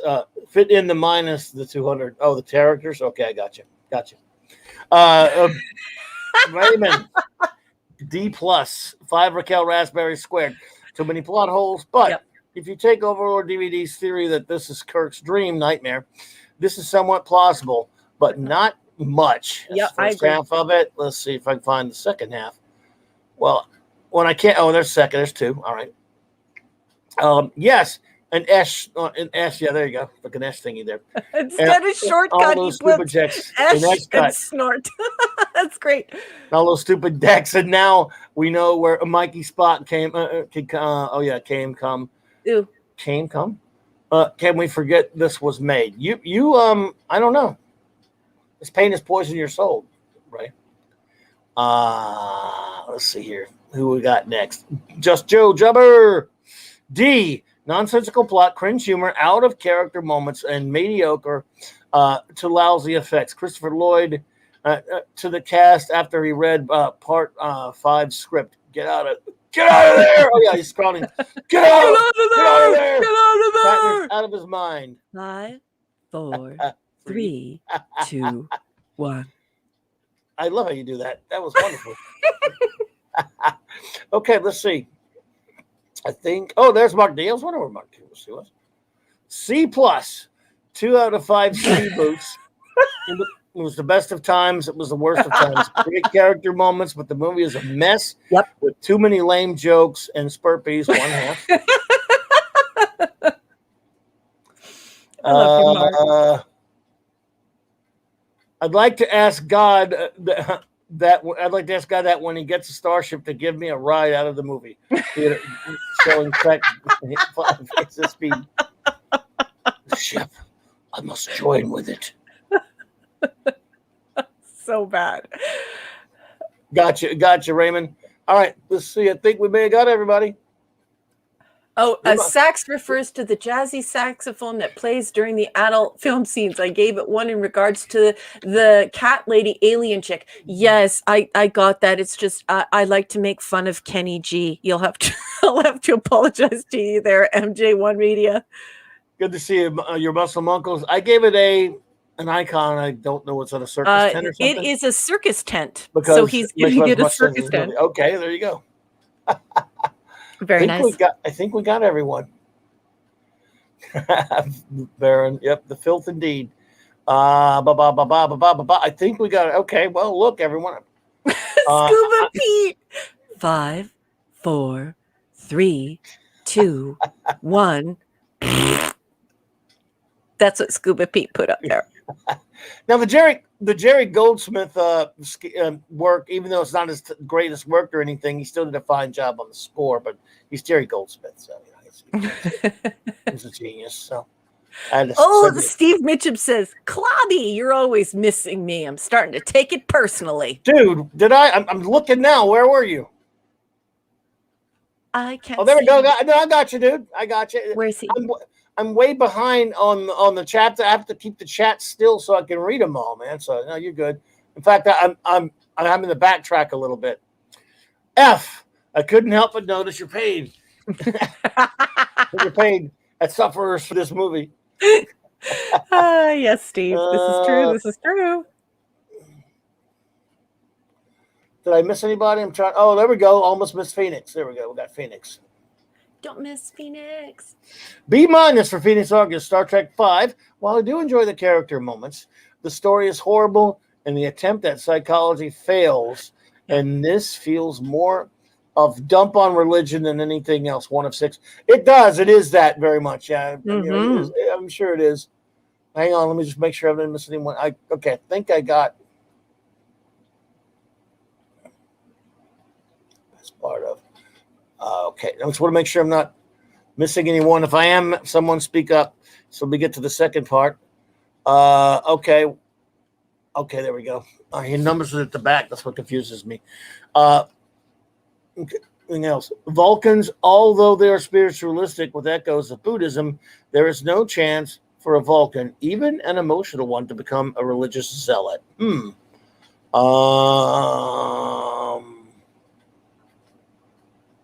Okay, number 3. Then there's Nimbus 3, the Paradise City. The Federation and the Romulans would not settle for such a desolate and barren planet, and because it be a tenuous situation, there be guards. Yes, Absolutely. So basically, so far, Phoenix Argus agrees with all of our comments, which is excellent. So happy. Indeed. Nimbus 3 was supposed to be a joint terraforming project. The Federation would be all in, and the Romulans would do so just to maintain the illusion. I don't even believe there would be a Nimbus 3, to be honest, and at least not with Romulans and Klingons at the same table. Not at that point. No. The characterization is off. I couldn't believe that the crew would turn on the captain, even if it was a religious high. Yeah. They're too seasoned. And see, that's what really aggravates me about that. Yeah. You know, you've got to come up with if you're going to look, characters do it in Star Trek and in everything else all the time, where they act against, their nature, and then by the end of the episode, it's resolved. But this side of paradise or something like that, there's a reason for it. Yeah. There's a science fiction-y, fantasy reason, whatever. There was none given here, just other than they made them feel good for 5 seconds. Yeah. It's very weird. I mean, what did he do? Like, he prayed over him, and that was it. Basically, he prayed over him like in church, like the holy roller in church, and, cast the demons out or whatever the hell. And that was it. I mean, it was so lame. Yeah. There's no good explanation for it. Yeah. And positives is naked. Palm frond dancing. Oh, it's naked palm dancing. Palm frond fan dancing. Sorry, Caitlin Dar was gorgeous, but could have been looked a little more like TOS Romulan. Yeah, she didn't look like a Romulan at all to me. The only way to accept it as a dream, a la Doomcock. Yes, hail Doomcock. That's exactly. And I love Doomcock very much. I consider DC a friend. I'm also a fan of DC, but I don't know, that one doesn't wash with me. Like I said, if that was Kirk's dream, he deserved to be slapped. Like when he wakes up to smack his face, especially because he is unable to identify a Romulan. Yes. Okay, I think we got everybody. Let's be sure, because I'm way behind the chat. Between Crazy Pineapple and Michael Beacom, there is a conversation brewing in the chat. I want to just say that, this debate has raged on striking the balance amongst Trekkies in that discussion. So I hope everyone will keep it in good form and be kind to one another. Yes, as Gene Roddenberry discovered humanism, there were some explorations of spirituality and what it means to people, and that's a topic that could get really heated. Whenever you speak about sex, religion, and politics, it can get pretty explosive. So as you embark on that discussion in the chat, please be kind to one another and be very respectful of one another, because, it's a difficult subject for everyone. Sure. Absolutely. Well, I think we've got all of our ratings, folks, and we're making pretty good time because we only got one more movie to do. Yes. Oh, not at all, Michael Beacom. You don't have to be sorry. That is a valid conversation. Certainly, if we were at a con, we would all have a very spirited and fun debate, and I think it would be a blast. But when we're on the internet, sometimes these characters that we use, they don't portray our true feelings. They lack the tone and emotion, and certainly the tone of respect and friendship. And so sometimes feelings can be misconstrued, and I just don't want that to happen. That's all. Yep.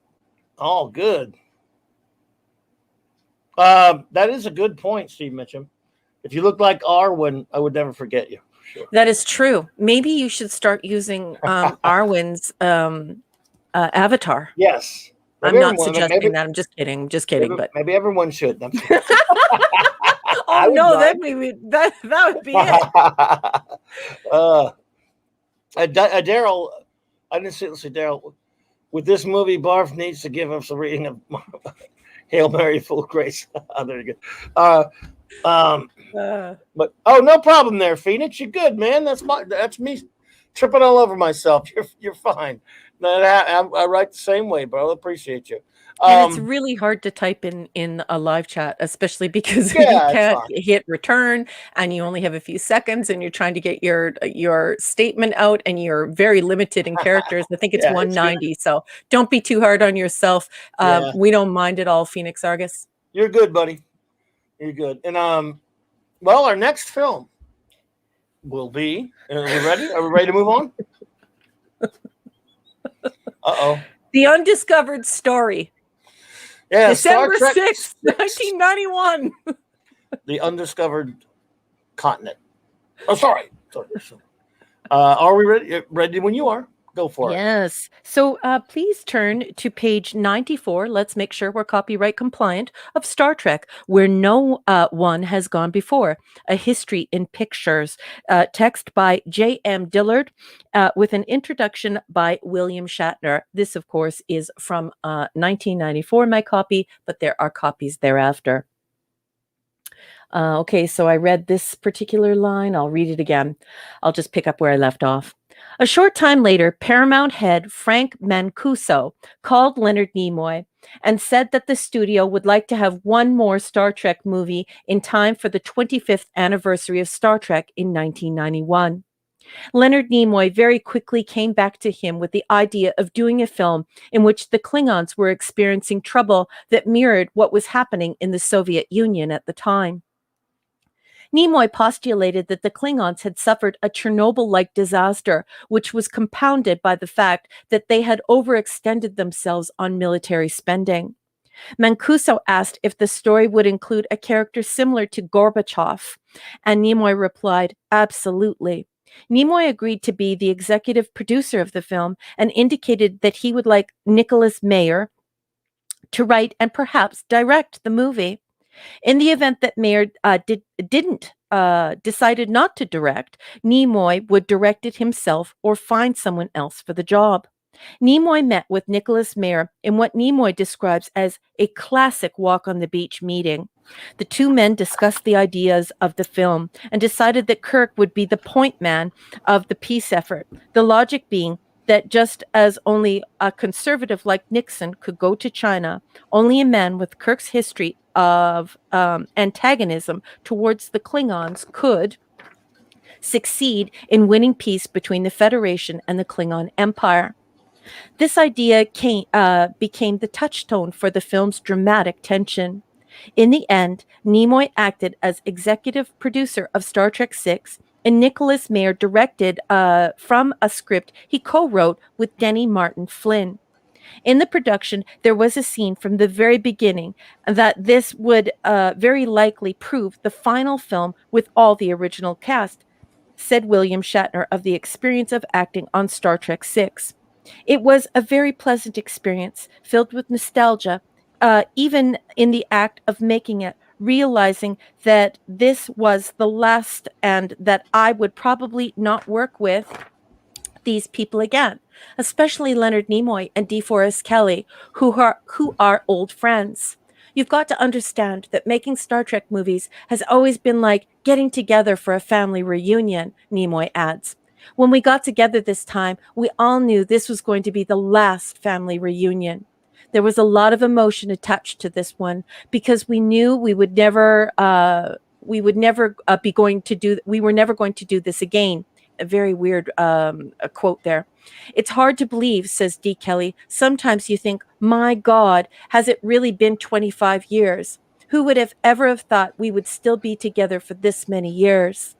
The film was an action-packed story of political intrigue that featured actress Kim Cattrall in the role of Valeris, Spock's protege turned traitor.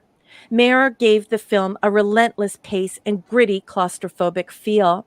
He says, if I were designing spaceships for Star Trek from scratch, I would probably have designed a much more claustrophobic world because it's much more dramatic. The film was a hit with critics and fans alike. Buoyed by another financial success, Paramount was ready for the next sequel. But now it was time to pass the torch to a new generation of Star Trek characters. What do you think, boss? What do you think, chat? I guess now is as good a time as any. Lord Thoth, you leaving, buddy? LT's leaving? I don't know. It says he's heading out. Or it says he said good night. Oh, Thoth, dude. Good night, honey. We love you. You won't get to hear my shocking review of this movie because I'm going to shock everyone here. I think I'm going to shock everyone. If LT leaves, can Mrs. LT stay? Yes. Yes. Sorry, LT. I got to rib you. Mrs. LT can give the review. But yeah, give us a rating if you got one, dude. Yeah, please do. Where were I? Okay. Okay. This is considered by many as one of the most well-liked of the Star Trek films. I don't like this. I don't like it a whole lot. In my opinion, this film, I know Jobber knew it. In my opinion, this film has the same problem that Star Trek V has, in that it's the absolute wrong story to do for Star Trek. Now, we don't get political on this show, but the politics are 30 years old. I mean, we're still not going to go that far into it. Yeah. But sometimes you have to at least have some context for what we're talking about. Yeah. This at the time, again, I was very, very politically interested. I was very politically engaged. I am now, but I don't like it very much. But it was something I was really big on. I was a political junkie. I followed everything. This film has a lot of things that I absolutely, adamantly disagree with. But by the way, that's usually okay with me. I can still love a film for that if it's doing it well. I don't have to agree with something to like it, to enjoy it even. That's just me. But I do believe if you're getting too activist with your script and with your story, sometimes it bothers me. Now, you'll hear a lot of people say when they try to defend the filth, Star Trek's always been political. Not always. It's been philosophical. But, there was even an episode or two of Deep Space Nine that stuck a few political things that were kind of transparent in there. This one is almost like it was written today in some ways, being topical. This one is very topical of the time. It's very didactic. Somebody took out the large Marge, the sledgehammer of political partisanship, and wanted to sledgehammer their ideas in. And the thing is that it's not that you can't just when you're talking about the filth, you can't just say, "Well, Star Trek's always been political." It's not. That's not really true. No. Because whenever Star Trek becomes didactic, it fails because it is supposed to be a utopia. We are supposed to be looking at these philosophical issues in such a way in which we are compelled to challenge the things we believe, not reinforce the things we believe. So, that's not your escape hatch. If your escape hatch for the filth is that, well, Star Trek's always been political. No, it has not. Well done. And when it has decided to be it political in this way, involving didacticism, so over moralizing, sledgehammering people with partisanship, or sledgehammering people with ideas, it always fails. So when you refer the filth to this, you are merely referring the filth to didacticism and failure. Indeed. And Crazy Pineapple, I don't really agree too much about the Federation and the Klingon Empire being that much of an allegory for the US and Soviet Union, but I know what you're saying, and it has been used that way from time to time. But they sometimes when you're so hell-bent on an agenda, you will bend the characters and screw them over just to fit into it. And that's my biggest problem here. For example, Michael Beacom, I gotcha. I mean, Yangs and Combs, anyone? Absolutely. Omega Glory does again that, but see, that's what I'm talking about. It's pretty out there but your biggest stretch is believing a planet developed exactly like that. Other than the Yangs and Combs thing, and yeah, you had to believe that a planet had the exact same constitution as us and all that kind of stuff. But nevertheless, it wasn't out there taking a political point of view, one side. It wasn't taking one side of anything.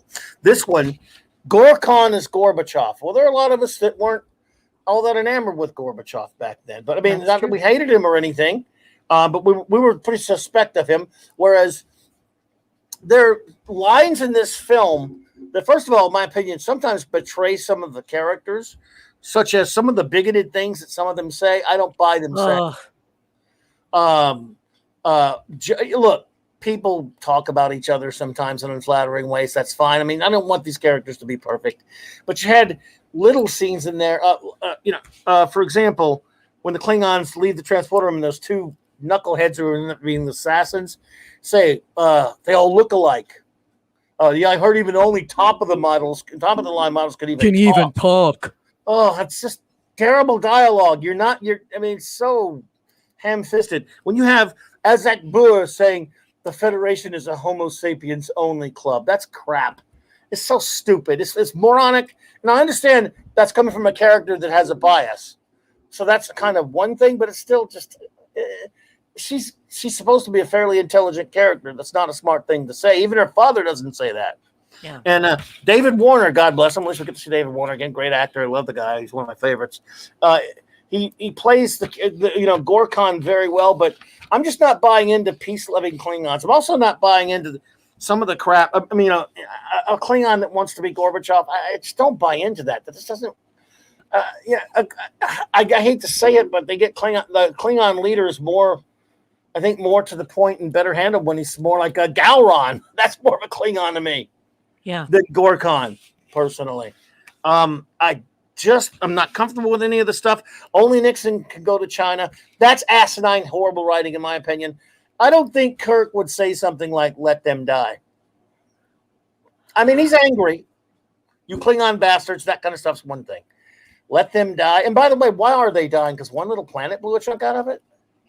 Yeah, that's the entire Klingon empire. So a vast empire that is a war-like society that is perpetually taking over other planets. I mean, I think Alexander the Great had less of a thirst than the Klingon Empire to acquire new worlds. So, Well, and all that stuff about, they have 50 years of life left. And then again, all that was, hey, Jesus is my king. Good to see you. Hey, Jesus is my king, and look who's here. Oh! Who? Wolfie. Oh, where? Oh, Wolfie. Hello there, Wolfie. Good to see you both. Thanks for being here. I just didn't buy into it. Everything was done in a superficial way to put an agenda to it, which I thought was terrible writing. The characters saying some stupid, bigoted things that I just don't buy into them into saying, just for sake of you telling your dumb story. I don't buy into there being a conspiracy between Admiral Cartwright and Klingons and Romulans. And don't get me started on Valeris. I know she was supposed to be. She wasn't, I guess she's taken over for Savick, I guess. Which I know you have some notes and all that stuff. I won't jump in. Yes. I don't like what they did with the character Valeris at all. Okay, so let's just say that for the first time in Star Trek history, people want to talk about the current political problems of the day. Okay, let's just say that that's what we want to do. I want to ask the chat, how much writing talent do you think it takes to describe real people in intimate detail and then rip stories from the headlines and then put them on celluloid, put them on film?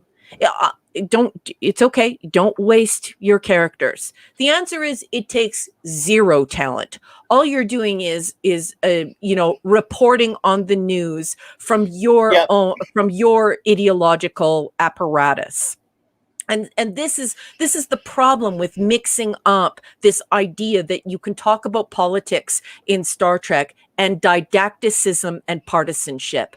Talking about politics is a great art form.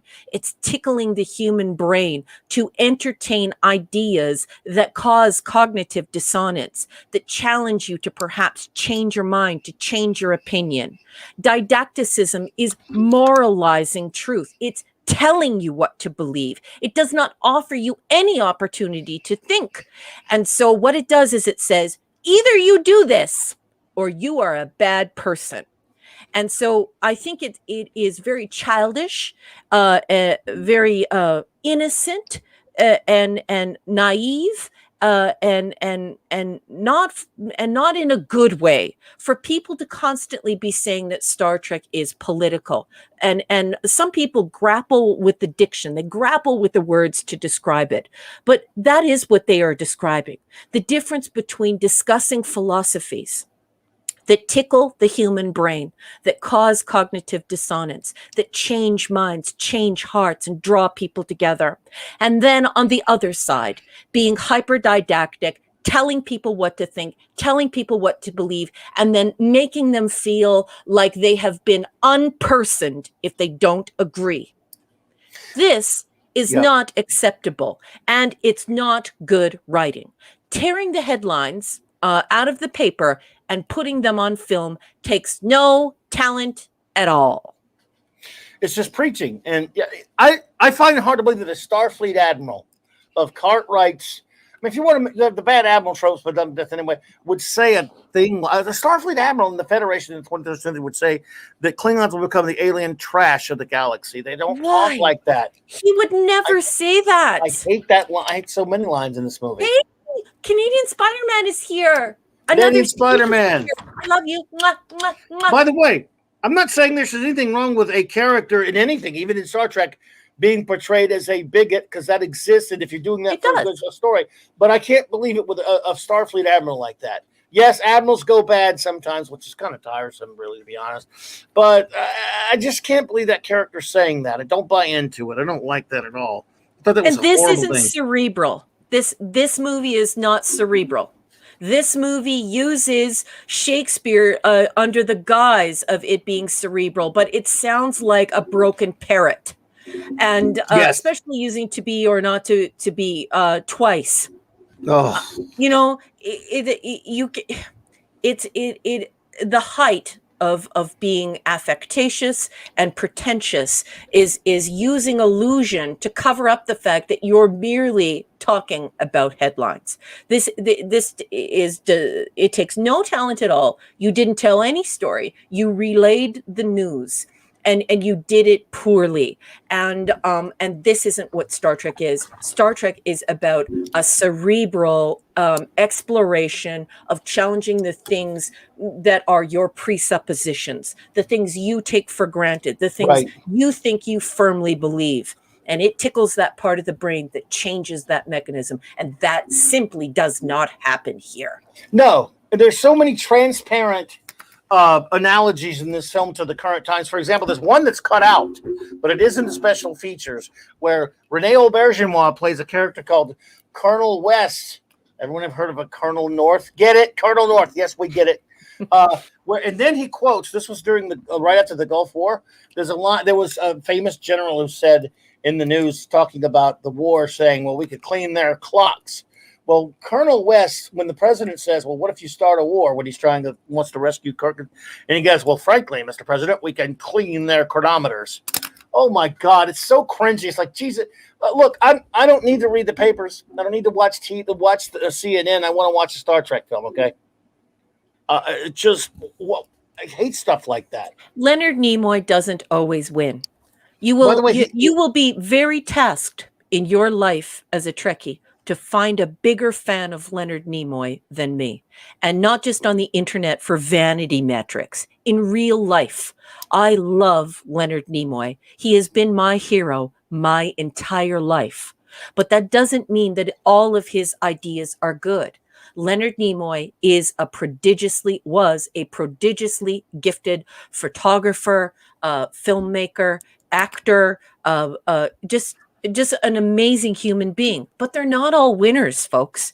This is a man who wrote "I Am Not Spock" and then turned around and wrote a book I'm Not Spock, and then turned around and apologized and said, "Oh, just wait a second, I am Spock." And unfortunately, when you go walking on the beach with Nicholas I Love Myself Mayer, you come back with this trash. So what they did is they cleaned up the trash on the beach and they turned it into this trash film. Yeah. What happened? Sorry.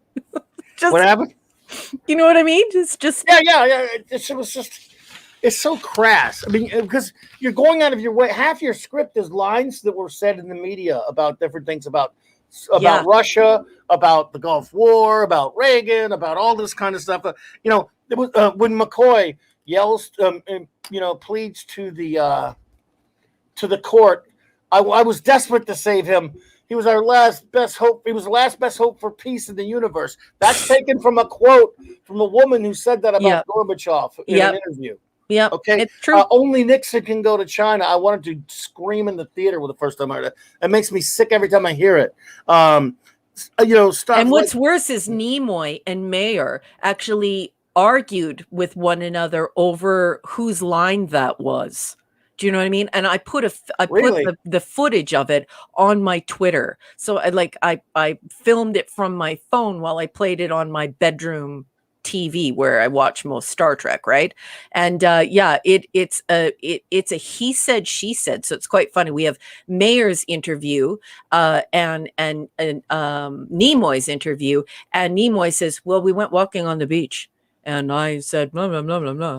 And then we cut to Mayer and he's like, "He didn't say that. I said that." So just, I wish that Nimoy didn't write this stinker.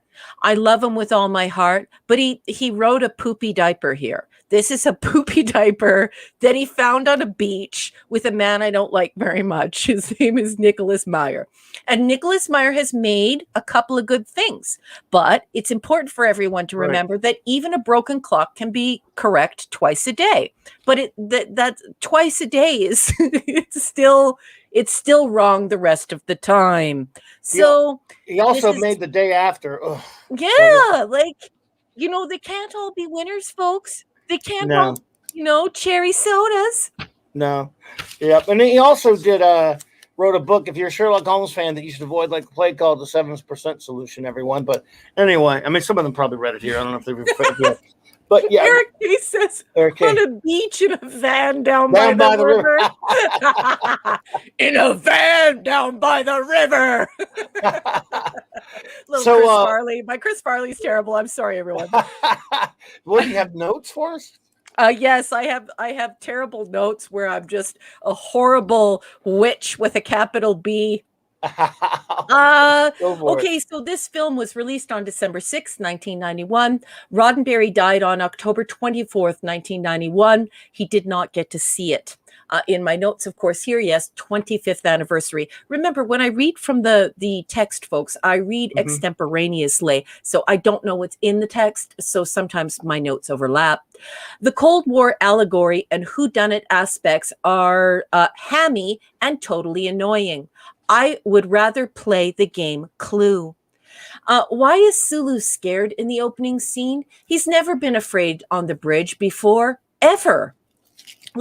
Even the Doomsday Machine didn't scare Sulu. Everyone at home should know that the shockwave was the first use of CGI in film in all of history. All of Sulu's crew, they're all white guys. Some people have complained about this, but you need to know that they are all stuntmen. A diverse crew of stuntmen was not readily available. This was discussed openly on set. Lots of commentary with regard to actors complaining about the stiffness of the uniforms. I have a developing theory that these are just like the lesser actors who are willing to talk about it, because of course we know this is in conflict with the essential cast's desire for a highly structured uniform, so they didn't need to starve themselves.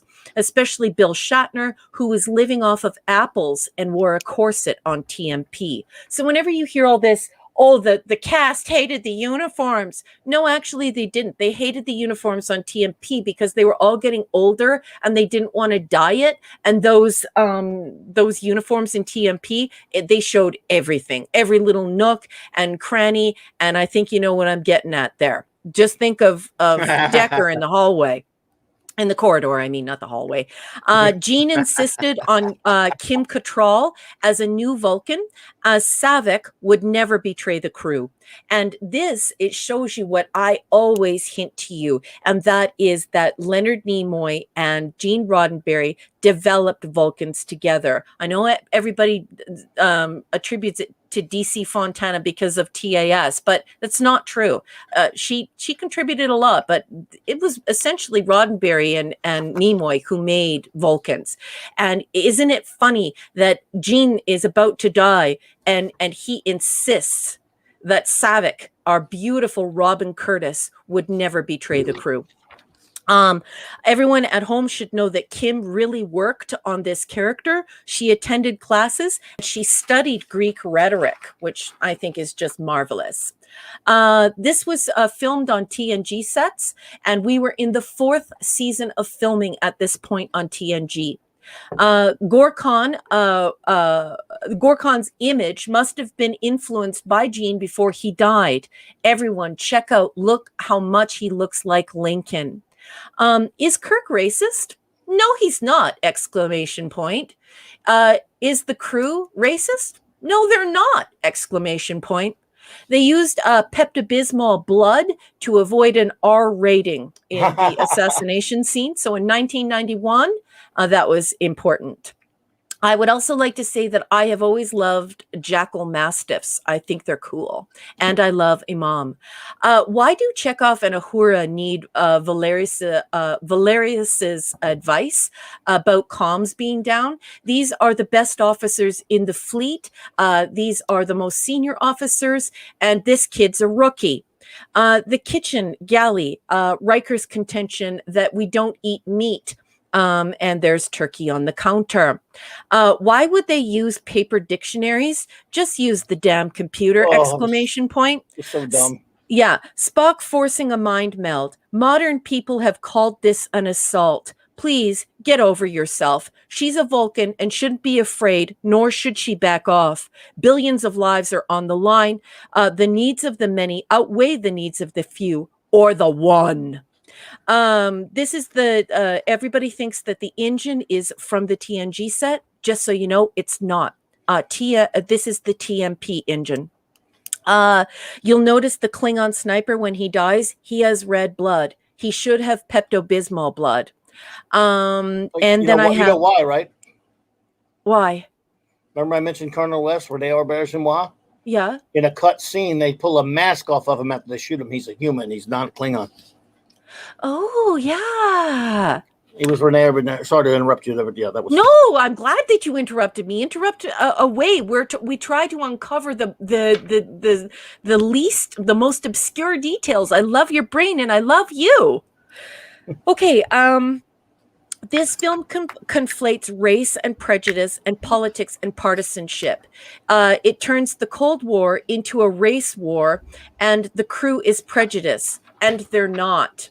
There is a massive difference between the Russian communist regime and American democracy at odds with one another. Both are Caucasian, and the idea of racism and prejudice based on otherness or skin color, religion, and custom. These things should never be conflated. This is a disservice to Gene Roddenberry and to the fandom. This is a horrible way to cap off the original series. This is a disservice to my cast, to my IP. This is not my cast. Uhura is not prejudice. She's not. Really? Tell me when Uhura started being prejudice. With only 50 years left to dismantle the Empire, they wouldn't be sending anyone to Rurapenthe. Those inmates would be moved. Rurapenthe's inmates were not sentenced to death, and they would need to be evacuated. There would be no Empire to support their imprisonment. And that's about the end of my complaints, but I could really go on all evening. Yeah, I have a lot of problems with it. I have a lot of problems with this film. Ironcaster, what's up, buddy? Good to see Hey, you, man. Ironcaster. Yeah, I Well, just think it's ridiculous because if you watch all the interviews on the original motion picture DVD set, and you watch all the interviews, you watch all the behind the scenes stuff, this conversation emerges where Mayer and Nimoy are talking about the Cold War on one hand, and then they start talking about this whole like race thing on film, and it doesn't make sense. A political view is not a racial view. Well, when you get an agenda, this is why one of many reasons, not all, but many reasons, why the filth is filth, because everything is about agenda. When everything is about agenda, and that everything was about agenda for Meyer and even Nimoy in this case, that's when you get a problem, a film with problems. The thing is that I think one of the reasons why it's more well regarded is because it doesn't have as many character problems as the other, and it moves faster. It doesn't have quite as many ridiculously bad. It has some bad jokes, but not as many as 5. So people just like this one better, and a lot of people just liked it because it wasn't a. I mean, let's face it. It doesn't have the goofy idea of going out and looking for God or the silly Vulcan stuff. It doesn't have as many outrageously silly elements to it as 5. But I also think that, but boss man, I also think that Gene Roddenberry was wrong. I think people like this film because they wanted to know more about the Klingons. But when they got their bums in the seats and realized that we're 4 seasons into TNG and these beautifully rich and wonderful Klingons are emerging, and on film we still have these stiff Klingons that don't look anything like the TNG Klingons, I think I think that people just wanted to celebrate Klingons. Do you know what I mean? Oh yeah, well yeah. I'm saying my hypothesis is why it's far more. This film itself is far more loved by so many people. Is they did find it more entertaining, moves better. You know, it definitely. You know, I still don't think it has a very Star Trek story at all. Forget about all of my complaints. This is also. Strip away all of my complaints about all of the agenda stuff, which I do think ruins it, and all the bad character decisions made, and the very anti-Trek in it. It's also bottom line, even if I didn't have those problems with it, I think the story just kind of, just a little political intrigue, and then basically we got a big, they go to a prison planet and have a little shootout, which again just goes to why I always say Star Trek should be a TV show. It's just, it's not a good Star Trek story by any metric to me. Yeah. I think it's dumb. I think that, Nimoy and Mayer went for a walk on a beach and said, how can we do this one more time? And I think it's because a lot of people wanted one more, and they thought they could do one more. I know Jimmy Doohan wanted to go past 6. He was ready for 7 and 8. Jimmy was excited. But D was getting up there. And he wasn't a spring chicken anymore, and I don't know, it's a shame. Gene Roddenberry died, and it's sad, and this is a terrible story. When you don't have a story written, and Nicholas Mayer literally says on camera, "I had no story ideas," and so they just decided to do headlines. It was a disservice to the whole to the entire TOS legacy, and and slipping in all that Shakespeare and slipping the Klingons in there is its only reprieve. Yeah, I mean, maybe Phoenix is right. Maybe it's love because it delves into why the Klingons and the Federation formed a eventual friendship. I don't know, became allies. I mean, it could be. I mean, look, a lot of people really love it. That's perfectly fine with me. I just got to give you the reasons why I don't love it, and that's just the way it is, And I guess we could go for our ratings unless you got more. No, I think I've brutalized the chat enough. I'm sorry if you like this film. I just don't. You guys know how I feel about the fact that, as a teacher of rhetoric, rhetoric is especially the Socratic dialectic. I believe that it's very important to bring together discursive reflection and entertain what is true, and that is why I love Star Trek, because Star Trek brings people together who wouldn't otherwise assemble in a single room, and it gets them considering their presuppositions, the things, their tacit assumptions, and it forces them to challenge what they believe, and to become more open-minded, to become more kind, to become erudite, to seek wisdom. And it is not a didactic weapon, what I call large Marge, or the sledgehammer of moralizing. I just think it's wrong, and that's not what Star Trek is for. And so it is with a great disappointment that I have to tell you that I have to give this a C-. Well, that's what I give it. I'm also a C-. I just think it's, and the reason why I have it even slightly above 5 is because, I mean, it does not quite as many like, oh my God, cringe moments as in 5, but there still are a lot of them, so they're very close to the same level to me. I guess to someone that doesn't look that close, I guess the film could be very entertaining for some. I don't know. The whole thing makes me uncomfortable. I really don't like it much, and it's not. But again, like I said with Trek 5, there's a spot in my heart for just seeing I love these people so much. I love these characters so much that that's usually about as bad as a review I can give to something.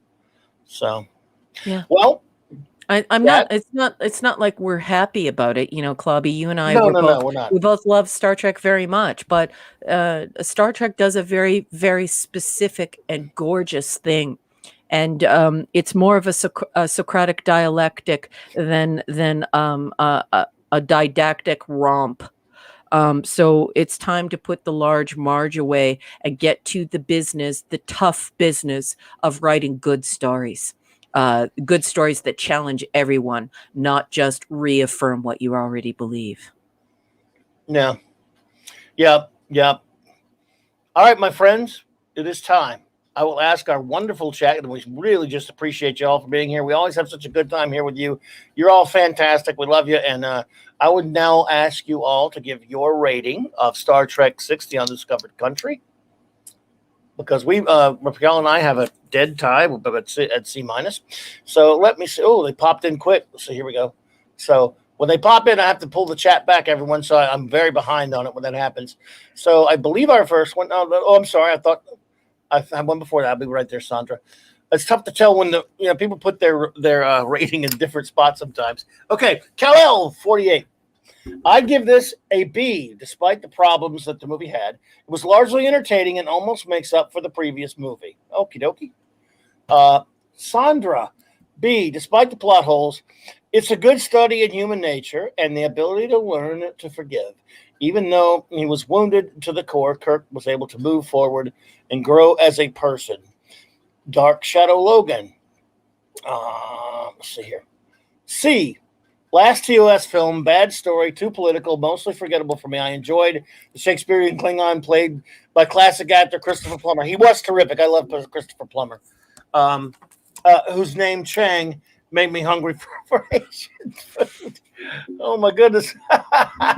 Arwen, lovely Arwen Avalon. And A, for Christopher Plummer's performance and that end scene with the signatures. Yeah, I kind of like the signature scene. I sob like a baby every freaking time I see those names. I just don't like them changing where no man has gone before, no one's gone before. It's just, yeah, but that's just me being a big jerk off. What a beautiful thing to say, Arwen, and I feel the same way. Just so you know, Arwen, when I'm at home, my husband and I yell the names out as they start writing them. So I love that you said that, because you would be welcome here anytime to watch along with us. Just love your comics, love your whole personality. You are wonderful company, Arwen. There you go. Absolutely. D-Bud Martin. So this one you did go see. Even though he did everything, we never went to C5. A-. I enjoyed this movie for the uncover the conspiracy plot. At Eric K should take notes. The final scene was a fitting finale for the full original cast. Snort. Oh, the Snort's got a 3-part epic for. Go Snort! Oh, 1 of 3. C-. Hey, Loki just walked through the door. Loki! Oh, Loki, what's up, bro? All right, man. Always great to see you. We're just getting our ratings. I don't know. You didn't get to hear our Raquel and I trashed Star Trek 6, but if you have a rating of it, man, if you have an opinion, please throw your We're doing rating in there. something very different here, Loki. So most people who review Star Trek movies do them scene by scene, and they talk about what they love and what they don't love. We don't do that. We talk about it like it's a con, and like we're at a con and we're just hanging out with one another. So that's what we do here. And another thing that will surprise you is that Clobby and I think both of these movies are a stinker. Yeah, most people like Trek 6, so we're very controversial tonight. we are. We weren't controversial on 5, but we were controversial on this one. But anyway, Snort goes with a C-, same as that was the rating that you and I had. This was a nice send-off for the original cast. It was hard to say goodbye to them. I love the signature of the cast at the end, but the Cold War theme it seems very dated now. Liger fan, I'll get to the rest of that as soon as I can get to it, Snort, I promise. I still give Star Trek 6 an A from Liger fan. Okay. Gives it an A. Let's see, and I will get to you, JT, as soon as I get Snort done, buddy. We'll try not to miss anyone here. We try to get everyone. Snort. The Pepto-colored Klingon blood made me think the frozen yogurt machine had malfunctioned. I'm glad that that color never appeared in any other Star Trek. Didn't they show it pink one other time? And like when they showed Klingon blood, maybe they did not. I could be wrong. All right, let's see here. Bop bop bop bop bop. Okay. Oh, one more for Snort. I'm sorry. The forced mind meld seems out of character for Spock. I can, even though I can kind of see it. It was pretty kind of an emergency in the story, in the context of the story. Yes. But maybe it was done to show just how badly Spock felt betrayed. He was pretty angry. I mean, it was uncharacteristically angry there for sure. Yeah. Which is a gong show in itself. Why would Spock be angry? And like I said, the needs of the many outweigh the needs of the few, or the one. Yeah, I can. In that situation, he kind of had to do it. It's not like it's a physical assault so much. It is mental. I get it, but I mean, it's why would she be afraid? She has a disciplined mind. She's not even half human. Well, yeah, and there's the thing. Yeah, and again, and under the circumstances, it was kind of an emergency. Let's see, JT Kirk 7 of my personal logs about not trusting Klingons out of 10. I love you, JT Kirk. I was truly impressed by the number of actors stuffed into the conference room of NCC 1701D. Yeah, the conference room. The CGI blood looks terrible in 2021. Bop, bop, bop. Let's see here. I don't know what's worse, the obvious politics or the Jar Jar Abrams Ashamedrams. Ashamedrams. I like that. That's Jar good. Jar Ashamedrams. I like that. We'll Yes. mention that one. Ruapinthe escape. Yeah, it was dumb. Lastly, wouldn't Klingon torpedoes leave a different energy signature? I call shenanigans on this. Well, yeah, and telling the captain what kind of what kind of an energy signature that would be left from photon torpedoes. It's just like Kirk's in charge. You know what I mean? Absolutely. I Crazy. mean, Yep. Crazy No, pineapple. Good. Crazy pineapple. B+. The theme of the film was to move past prejudice and conflict to an era of peace and in the Klingon conflict. With reference to TOS episodes, Aaron and Mercy, Private Little More, before judging Trek 4. No, we're familiar with those, and I still don't. I see what you're saying, but I don't think it fits these characters. They were already beyond it. They weren't. This was regression, in my opinion. Characters were regressed for this story. So we're fully aware of those episodes, Crazy Pineapple, and we just don't agree with your conclusion there. But that's great. We love having you here. That's all that matters. All opinions are welcome here. Yeah, in the Savage Curtain, they make it quite clear the state of prejudice and the state of the philosophy at the time, and making Uhura so racist that she literally face palms herself when she encounters the Klingons. I think is preposterous. It's insulting the intelligence of the viewer. This is not a cast.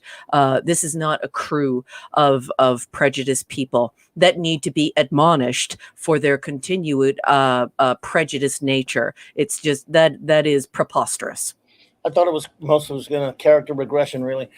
B for Eric K. Sulu. What could have been if they had gave Sulu a series? Christopher Plummer. Mhm. How can you not love him? No, I love Christopher Plummer. He's fantastic. He was fantastic. Too much preaching, but loved the Shakespeare. Agreed. Steve Mitchum. A plus, 10 out of 10 pairs of magnetic boots. This is about changing and growing on the part of the Federation and Klingons. Cold War reflections notwithstanding. Okay? Okay. Let's see here. Steve Thompson. C minus. Meyer felt that it was okay for Kirk to hate Klingons. I am fairly sure Roddenberry disagreed. Yeah. Meyer said Roddenberry saw the film before his death. I have never heard if he liked it. Worf, yes, well, that was Colonel Worf, yes, the Klingon lawyer. Yeah, I don't. I mean, Klingon. Yes, he certainly had a. He was angry about what happened to his son, and he called him a Klingon bastard. You killed my son, all that stuff in Trek 3. But he lives in a time where they're more enlightened than that. And him regressing to being a bigot because of what happened to his son, it does not fit in character with Kirk, in my opinion. Yeah, and the original motion picture collection makes it clear all of the evidence, all of the experts who are called to do the commentary unilaterally agree that Roddenberry did not get to see the film before he died. Okay, there you go. Michael Beacom, C plus.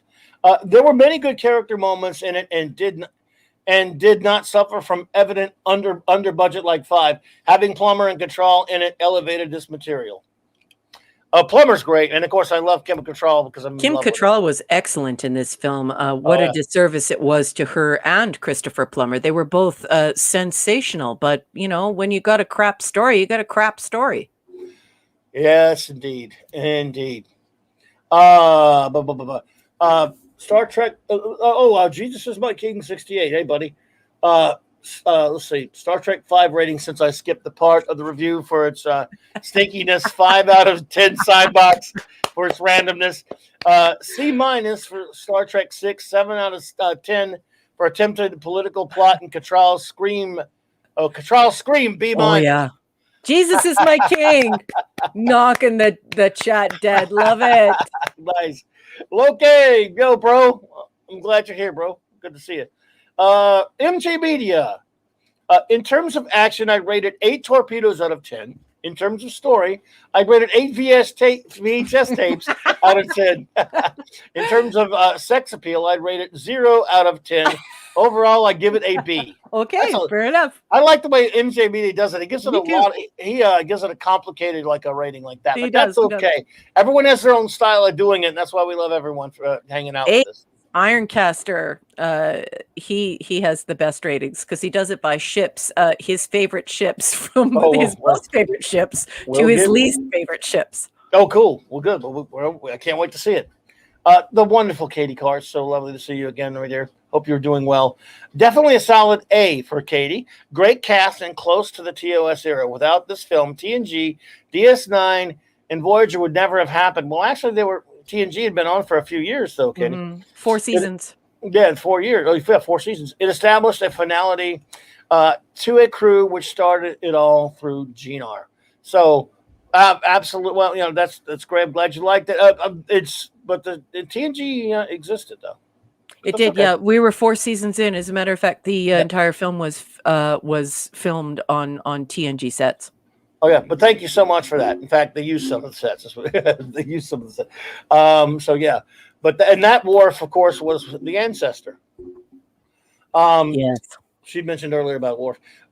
Wolfie 762 B minus.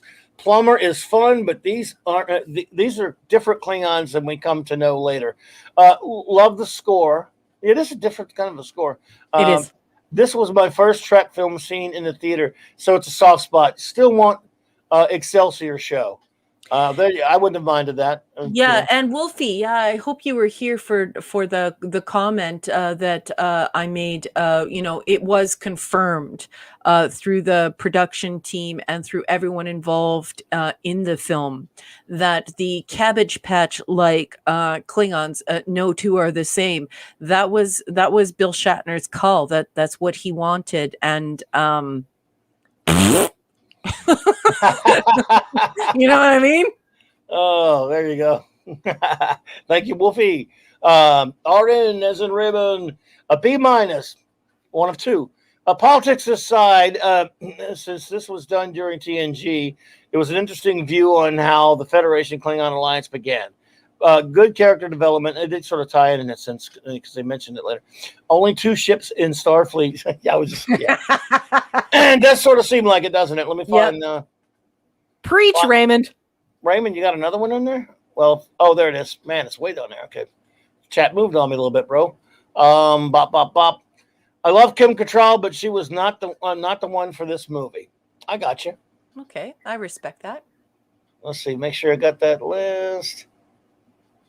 One. Okay. Sometimes I get the tricky to find these things. Just Joe 47, Jobber Brother. B, I saw it at the theater as a teenager. So much of the political references went over my head. Chang is a great villain. Some good Kirk, McCoy, and Spock moments. A good final space battle and send-off. Yeah. Thank you, Jobber. Loki says I've been packing up for cool. For the movie. Star Trek 6 is the 3rd best movie. Con, Voyage, then Country. There you go. Oh my. Well, I respect that. I don't agree, but I respect that. I respect the Loki, man. Good to see you, Loki. Good luck with the move sure. there, bro. If I were there, man, I would offer my truck as to help you move stuff. But let's see, Canadian Spider-Man, who always does what a Canadian Spider can. C+. Great actors, and they did try to make a fitting closure of TOS cast. They needed better writing. I will concur. Yeah, that's a great comment. Pat S says F minus. I hate this movie more. I'm sorry, I'm wrong, Pat S. Different. That was the Mirror Universe. That was the Mirror Universe, Pat S. I'm just Pat. Pat. I'm just kidding with you, buddy. Head desk. A minus. I believe it's the name RNA. We'll go with minus. Pat S. Second best Trek movie. Kim Cattrall. Dude. No, she's not a dude. I'm just kidding. I know. Second best Trek movie? Kim Cattrall's 1990s. Well, Kim What's Cattrall, your first best Trek movie? I think he just loves Kim Cattrall. I mean, let's just be honest. Who doesn't? We gotta pick on Pat. That's the second best one, huh? Well, there you go. Look, a lot of people do put it up there. I mean, what are you gonna do? B minus for Scuba Pete. It felt like Clue. It was Valeris. It was Valeris with a phaser, and it was a Valeris in the with a phaser in the med bay. Took me a second. It was Eris. In other words, chaos. It was chaos with a phaser in the med bay, and then the little box with the little 9-volt battery in the back. Once you press the button, it would like make the okay sound because like you got it right. Scuba Pete, I love you. The great Mark D with a C says B, 3 out of 5 gravity boots. This movie righted the bad jokes and special effects of Trek 5. It did have one really stupid bad joke. All that stuff with them using the dictionaries, the Klingon border stuff was moronic. But other than that, it didn't have. You're right. It didn't have as many goofy, stupid jokes. That's true.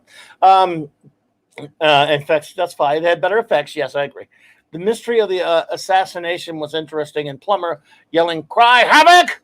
And let's slip the dogs of war." Yes. Was awesome. Christopher Plummer was a great actor. Great. Yeah. Overhanded critique of the Cold War. I agree. Doesn't age well, but it set up Klingons for future Trek stories. It also showed the adage that peace through strength was correct. There you go. I teared up at the end with the cast signing off. But don't tell anyone, please. Your secret. I love you, Mark. Your secret is safe with us. Yes. Only you, myself, and Raquel, and the rest of the English-speaking world shall know. I hate it when you guys make me ugly laugh. So funny. Let's see. Loki asks, "Does Raquel know about Chang's explanation of Kirk being a Klingon?" What? Of Kirk being a Klingon? I don't follow. If you could explain, bro, I appreciate it. I'm not sure what that means. I don't understand, but I will wait for a reply. I did follow you. Let's see. Yeah. I'm with you, Snort. There. I think did we get all the reviews? Let me make sure. Hey, a Palamese minion and the pepperoni. They're here. A Palame. Apollo Bismanian, it's lovely to see you, my dear. I hope you are doing well. I hope if you're out there on the road, you're being safe and both hands on the wheel. Yeah, I hope the roads are good for you. Be careful out there in that holiday traffic. Let's see here. Bop, bop, bop, bop, bop, bop, bop. Michael Beach will say, I must object. Iman and Kim Cattrall, and you say sex appeal. There was a lot going on there.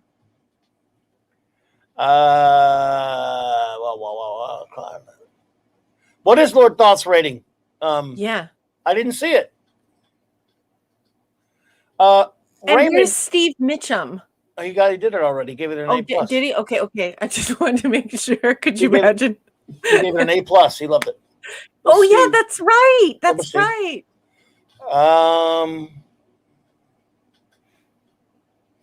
I don't.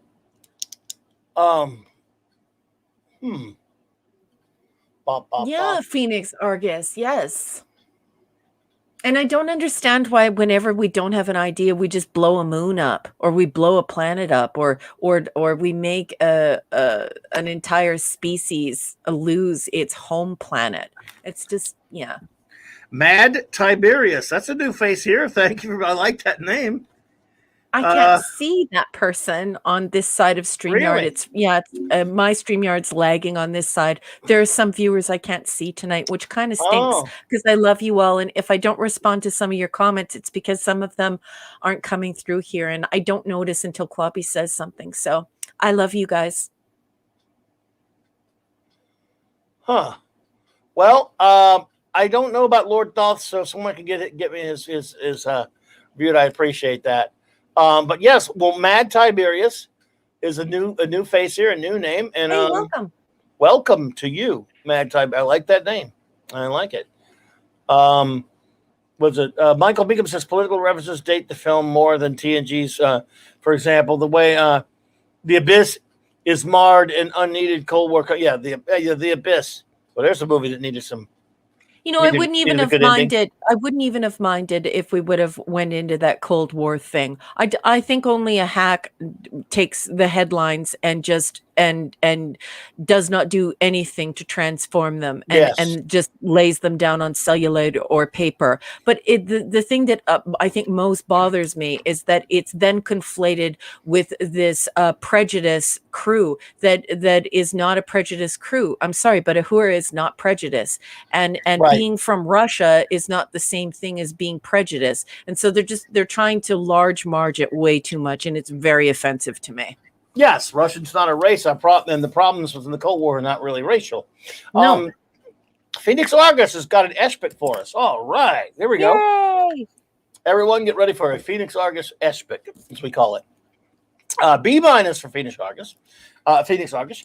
I enjoyed the film. I enjoyed this film, excuse me. Valeris's actions out of place for a Vulcan. The language used by Starfleet officers is disgusting. Yep. It wouldn't have flown in the original series. I totally agree with that. You're darn right. Absolutely agree with you, Phoenix.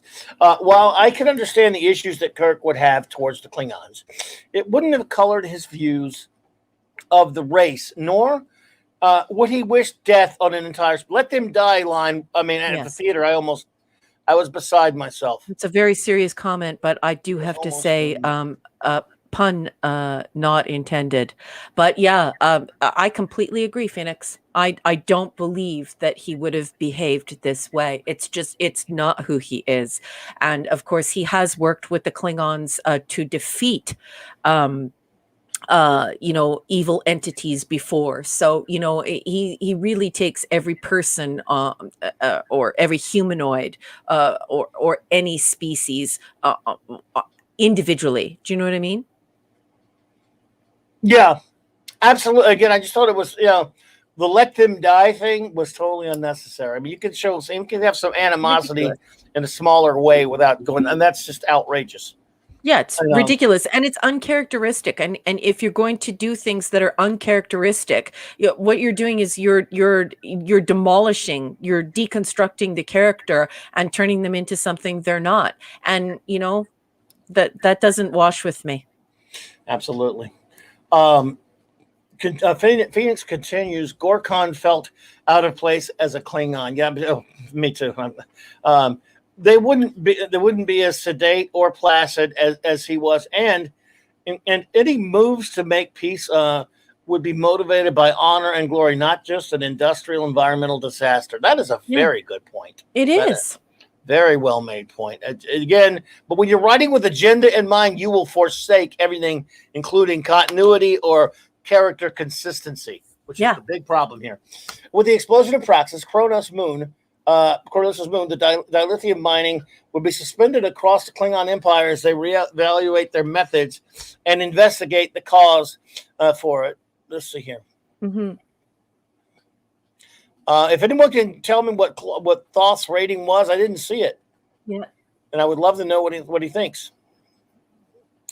I enjoy it because of the music and how it explains the Federation and Klingons became allies. Good pacing with the ending speech. Was a lovely send off to the original cast. I mean, it was actually very. Look, Meyer can direct the film, so the pacing was pretty good. I mean, there's no question about that. And I like that Phoenix backed up what I said. Yeah, this whole idea where we're 4 seasons into TNG, and now we're seeing even more of these Klingons that we're falling in love with via the outstanding performance of Michael Dorn and all of the other Klingons who emerge in TNG. Indeed, Chang was great. Yet I get Khan visions. However, due to the quality, and he stands out, revealing the political influence and lack of inspirations behind it, I've reevaluated my original rating. Okay. I hear you. I look again. I didn't like the political stuff, and I didn't like a lot of the bastardization of the characters and stuff. But the movie can be entertaining on certain levels in terms of pacing and action and things like that. But to me, it's just not really much of a Trek story either. In any way, really, for me. Loki said, if you look on YouTube, there's footage of Chang from Klingon Academy explaining Kirk's status as a warrior could only be explained by Kirk being a product of Klingon and human. Oh, there's footage of that? I'll have to check. I had Loki. I'll have to look for that, dude. Cool. Was it like a cut scene or something? Maybe it's a cut scene he's talking about. Oh, so it wasn't on my extra CD. I would love to see that. Union that Klingon crashed on Earth centuries ago, and Kirk was his descendant. It was the only way to explain how his prowess as a warrior. It's a good clip. Wow, dude, I got to look for that, man. Maybe didn't make. Now I haven't checked the special features on my big new anniversary Blu-ray. Maybe it's on there. I'll check. Appreciate that, dude, because someone might have put it online. Mm-hmm. Someone might have put that on YouTube from a set that we don't have, or that set. I don't know. Could be. Referring to the finals of TNG, DSC, Voyager, and families. Oh, I got you. I got you, Katie. Oh, Phoenix Argus says Klingon Academy is a PC video game. Okay, they keep playing. Okay, I got you. Thanks, Phoenix. Yes, because they did go back and film some stuff. Yeah, and Eric says, games. It's from the video game. Yeah. Oh, cool. That's why I've never heard of it. I don't play video games. I like God of War. I'd like to see that. Okay, yeah. I would like to see that video, though, Loke, if you ever remind me about it, man. Appreciate it. Let's see. I think we may be up to speed on all of our reviews. Thank you, Phoenix, for that. Okay, everyone's mentioning it. That's fantastic. So many gamers. Let them die. It's not the entire line. Shatner, Kirk immediately take it back. Shatner had Kirk immediately take it back, but it was cut out. I don't know. I haven't seen that.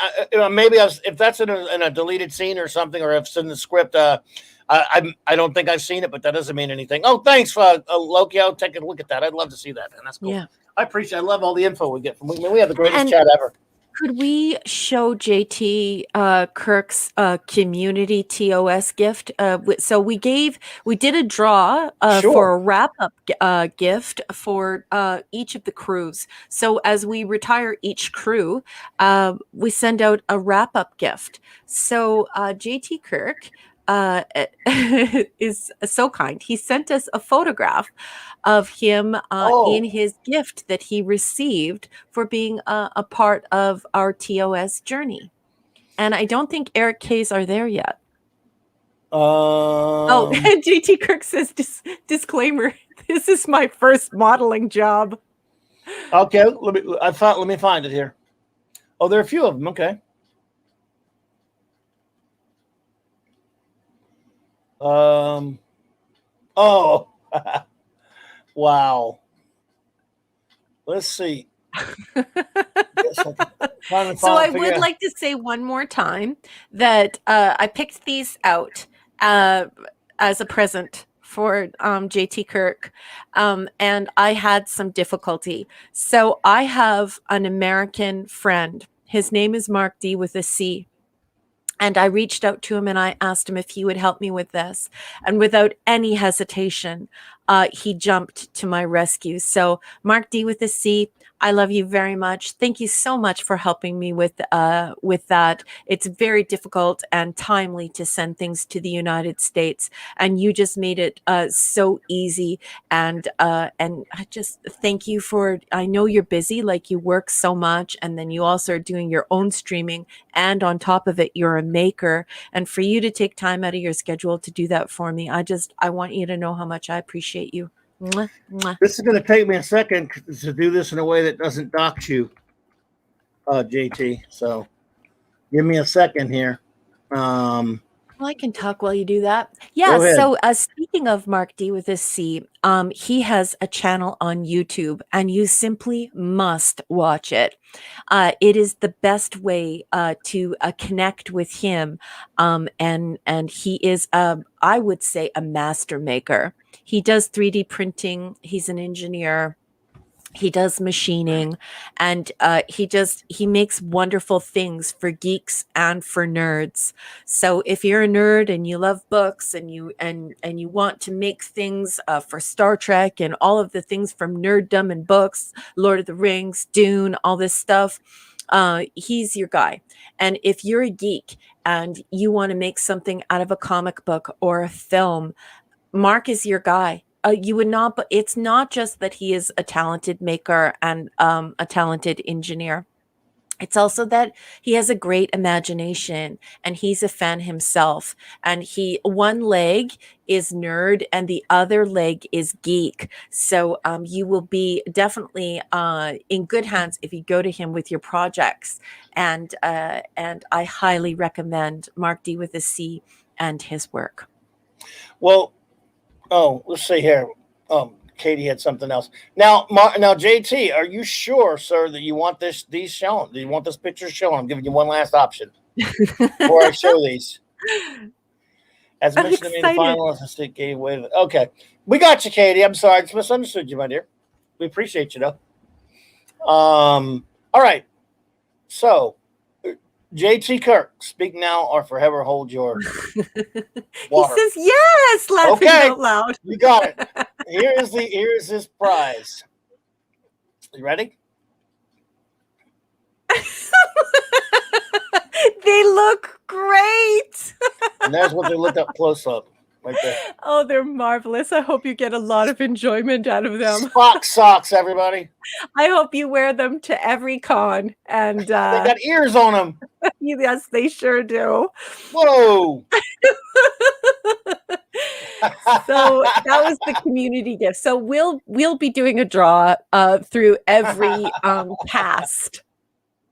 So next will be TNG, and we'll be doing the draw very early on in TNG because what I'm sending is very expensive and will take a long time to get to your country. Like, it's going to be so much money to ship, but I don't care. I'm sending it anyway. So we'll do the draw early. So what we might end up doing is we'll do the 178, and then when we get to 4, so you obviously 178 are the episodes, and right at the end of 177 178 we'll do the draw, and I will get it sent out, so we'll be able to have the 4 films in order to get it delivered to you, because the delivering from Canada to the United States is bloody awful and extremely expensive.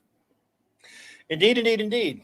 So, and as Raquel just mentioned, we have now finished. We've done the original series, we've done the animated series, and now we've finished the original crew films.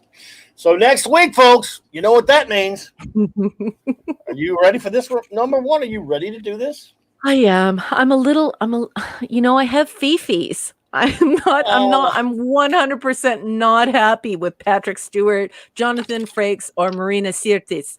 I'm not happy with them. But as Big John McCarthy would say, let's get it on. And then we could skip it and just act like it never happened. If we would be false advertising because we tell nobody we're going to review it, but we could if you want to now. Oh, Scoop It Pete.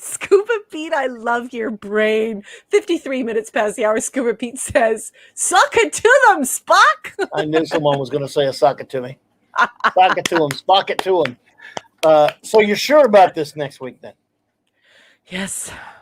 You sound so excited. Hey, I used to love, I do have to say, like, I wasn't sure about TNG in 1987. Oh, that's not even close to how bad I was about it. Like, I was just like, so my nerd friends and I, they weren't geeks, they were nerds. So my nerd friends and I, we discussed it, and we totally were not sure what we thought. And we'll get into that as we go through the episodes and we take that walk down memory lane. Hey, did we get LT's review? I never saw it. I don't think he left one, and I think the chat is pretty adamant that he didn't leave one, if I am reading the comments correctly. MJ1 Media, take care, fine sir. Thank you so much for joining us. I want you to know that at the end of every show, we do a sign off to everyone, because this is like us coming together at a con to talk.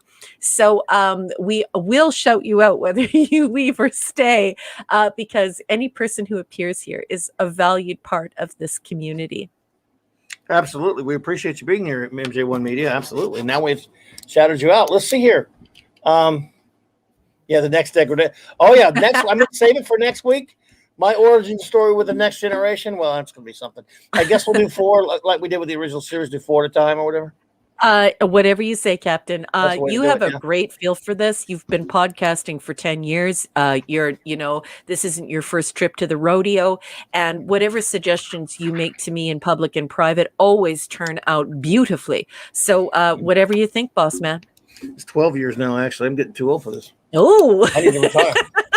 Well, okay, next week, everyone. So next week we will start with Star Trek: The Next Generation.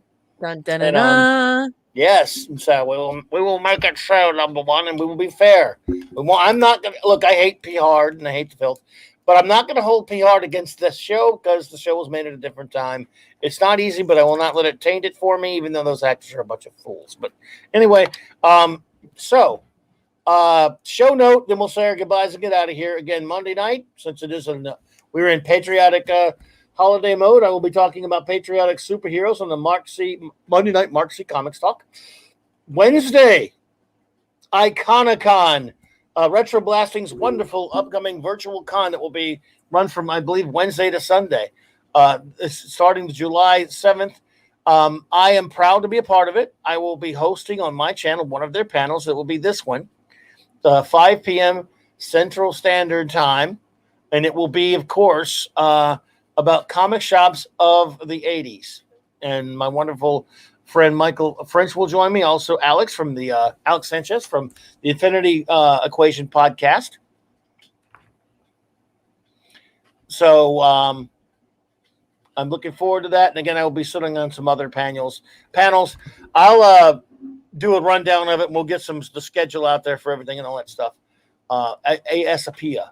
So anyway, that will be that. And then, of course, that's what we got going on for the next couple of days. Who's ready for some shouting outing? We got you. We got you done early this time. We did. We want to thank you all so much for being here. This is just so much fun for us.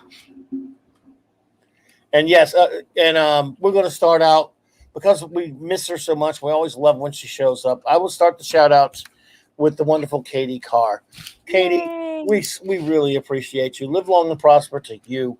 Thank you for being here, and I hope you have a wonderful 4th of July weekend. Summer's almost over, university girl. You're going to have to hit the books here pretty soon. I'm very proud of you. I hope you're practicing dance every day. She is our ballerina, nerd girl extraordinaire. We love her very much. Have a great week, Katie. Deba, there will be 4 episodes. We'll do 4. The pilot's not that much longer, so we will do the. We'll just it makes it quicker because there's so many episodes, So 4 will be enough. I mean, and again, if anything changes, we'll let you know. But 4 is the way we were doing it with the original series, right? Mm-hmm. So, okay. Sandra and Raymond Feliciano, thank you so much for being here. We appreciate you both. They're so smart. much. They're funny. They're romantic. And they are among the best wrenches in all of the streaming community. I love the Felicianos. Good to see you folks. Thank you so much for coming. And by the way, there's a link to Raymond's book. He's a good friend. He's a good friend of the show and a member of the Global Geek Gang. And he has a book series out there. He's got 2 out and a 3rd one coming. And speaking of writing, before we continue with our goodbyes, I always forget because how dumb and messed up I am. My wonderful first officer, of course, there's a link. Her link there for her stories. Oh, thank you. Absolutely. Snorta Poopas, thank you for being here tonight, bro. Snorta Poopas! It's a good bear. Cuber. He had to leave, but the great Lord Thoth. I don't know what his rating was. I just say I never saw it. If he sent it to me, I don't know what happened to it. We love you, LT. And this is LT. Stephen Thompson, no, I can't stand Will Wheaton. Just so you know. Mrs. LT indeed. But the lovely Arwen Avalon, so great to have you here. We appreciate you. Also, you're always great company. Thank you so much for your wonderful comments tonight, for just being a charismatic and wonderful person to be around. Thank you, Arwen. Thank you. The wonderful Janet from another planet. Interplanet Janet, she's a galaxy girl. The great D. Bud Martin. Buddy, always a pleasure, man. D. Bud Martin. Baron Ormontag. If I'm saying that right, I hope I am. We appreciate you being here tonight for the first time. It was great to see you. And to call him Scuba Pete.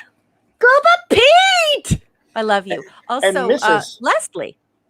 And Leslie, that's right, yeah. Appreciate you both, Scuba and Leslie. The great Eric K. Buddy. Eric K. I love you. Thank you so much for all your hard work. You're the man, buddy. Appreciate you, bro. The great Dark Shadow Logan, helping to complete that comic shop cabal of Eric for Eric K. Love it. Great pal Steve Mitchum, yo, bro, Maddie's daddy himself. Yeah. Great to see you, bro. Always great to have you here, man. Daddy for me. Indeed. Kal-El 48, really appreciate you. Thank you for being here. Zathras was here. I'm not sure what Zathras was doing, but Zathras, or which Zathras, but it was Zathras. Zathras do. Not so much understanding, good at doing. So, not this Zathras. I love Zathras.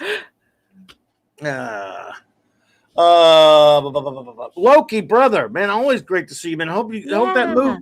Good luck with the move, buddy. I can't wait to talk to you soon, man. Appreciate you. That's everyone.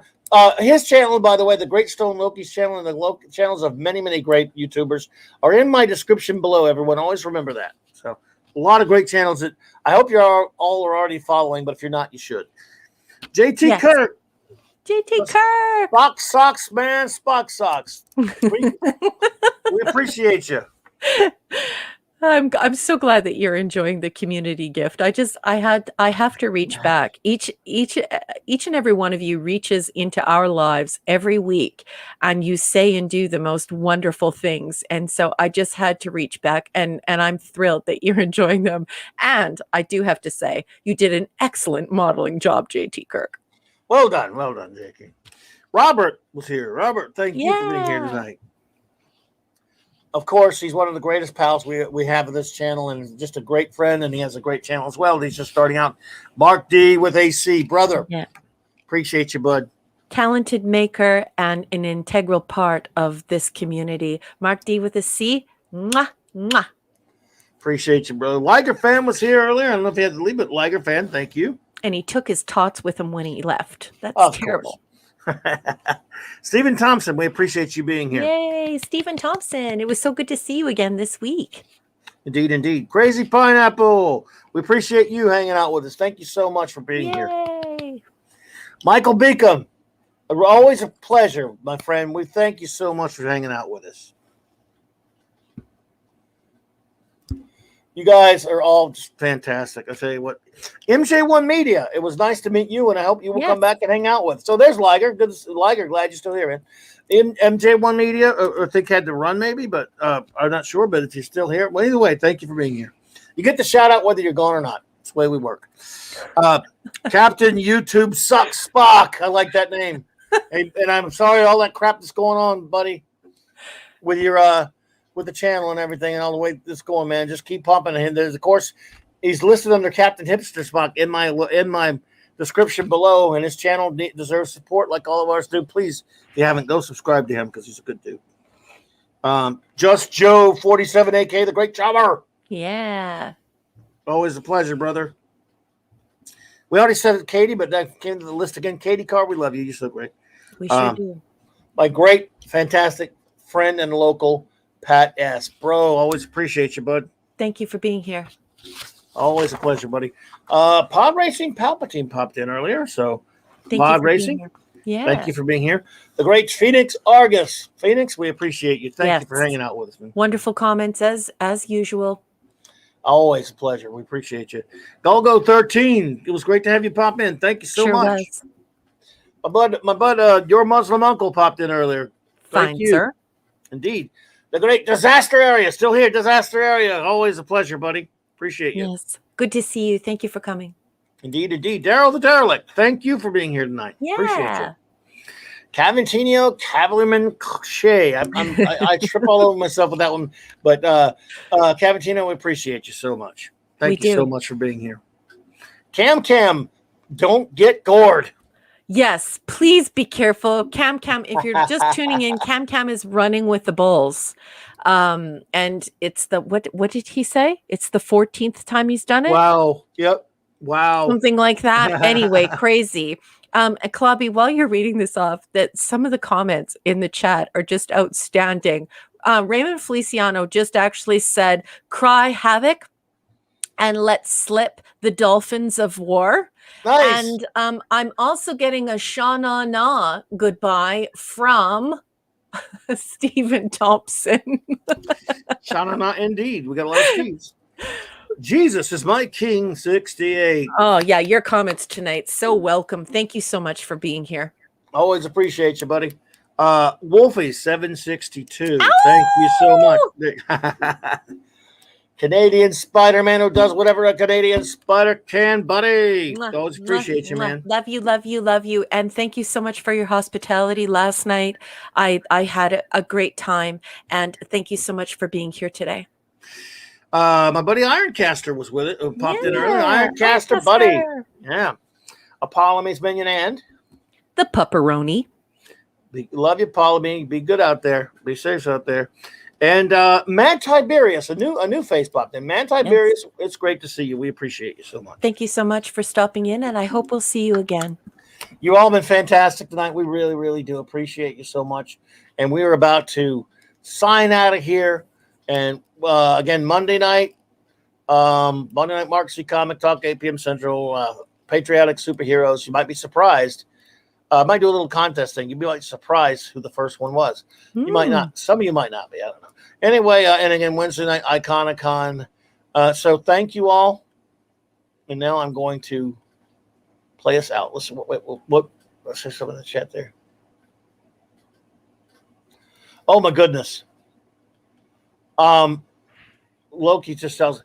I do know of Lady Miss. I don't know her personally, but her niece has gone missing. Oh, my goodness. She's, of course, a good friend of Loki's and Loki's great channel, everyone. Matthew Pounder, hello. Good to see you there. My goodness, dude, I hope they're putting information out there to help her get found. That is horrible. Oh, my goodness. Thoughts on, and those who pray, please pray. Just message, oh, my good, with the info. Okay. Is there some way we can put info up there, dude, or whatever, if you want to put it in there, or we can spread it out on Twitter or whatever to get that news out there. That's horrible. I hope she's going to be all right. So I don't know Lady Miss personally, but I follow her on Twitter and I've seen her in your chats many times, and I know she's a friend of yours. So, oh my goodness, that is. Sorry, I'm trying to fix something on my. That's horrible. Yeah. Very scary. He's got info there. Let's see. Where's Loki? He says he'll DM you. Loki, I just made you a mod. Okay, but just so you'll have it. But in case you wanted to put something in there. But, if you're listening to this podcast, I want you to know that the chat, they're all throwing up the LMs in the live chat for Lady Mist. And the entire community is worrying with you, and we're so sorry, and we hope for good news. Let's see here. Okay, I'm just making sure you sent the link. Someone sent the link to what? Okay, all right. Well, all right. Well, Loki, that's cool. I'm gonna play us out with our intro or outro here, I guess. But I just wanted everyone to know that I guess yes, LM indeed, and I don't have any info on it right now except it said something else. But let's see. Sorry, photo. Okay. Oh, let's see. Here we go. Very sad. Oh, okay. Thank you, Loki. Let's see. Let me I have no way to save this photo to my thing right now. I will do a share real quick. I see it in the DMs there, Loki. I have no way to link to it from here. Is this some kind of link, or is it just a picture, just a photo right now? Because it's kind of the picture. I don't think you'll be able to see it. Oh my goodness, that's horrible. But it's kind of small. I can't even read the picture that much. But that may be because of my dumb computer. I don't know. Let's see. Oh, it's just a photo right now. Okay. Well, I can't really put it on here because I can't really. You won't be able to see it. I can't even see it on my Twitter thingy there. But well, everyone who follows me on Twitter, if there's any more information to put out there, we'll definitely get it out there. So I want to thank everyone for being here tonight, and I want to wish Lady Mist the best on this, and hope that young lady is found. That is a horrible situation. I'm so sorry to hear about that. Good luck to her, and everyone just keep your fingers crossed for her, or pray and do whatever you do. So thank you so much. Thank you all for being here tonight, everyone. Have a wonderful night, and take care. And everyone have a wonderful Independence Day tomorrow. Yeah, happy 4th of July, everyone. Today's the 4th of July, actually now. For me, anyway. So take care, everyone. Love you.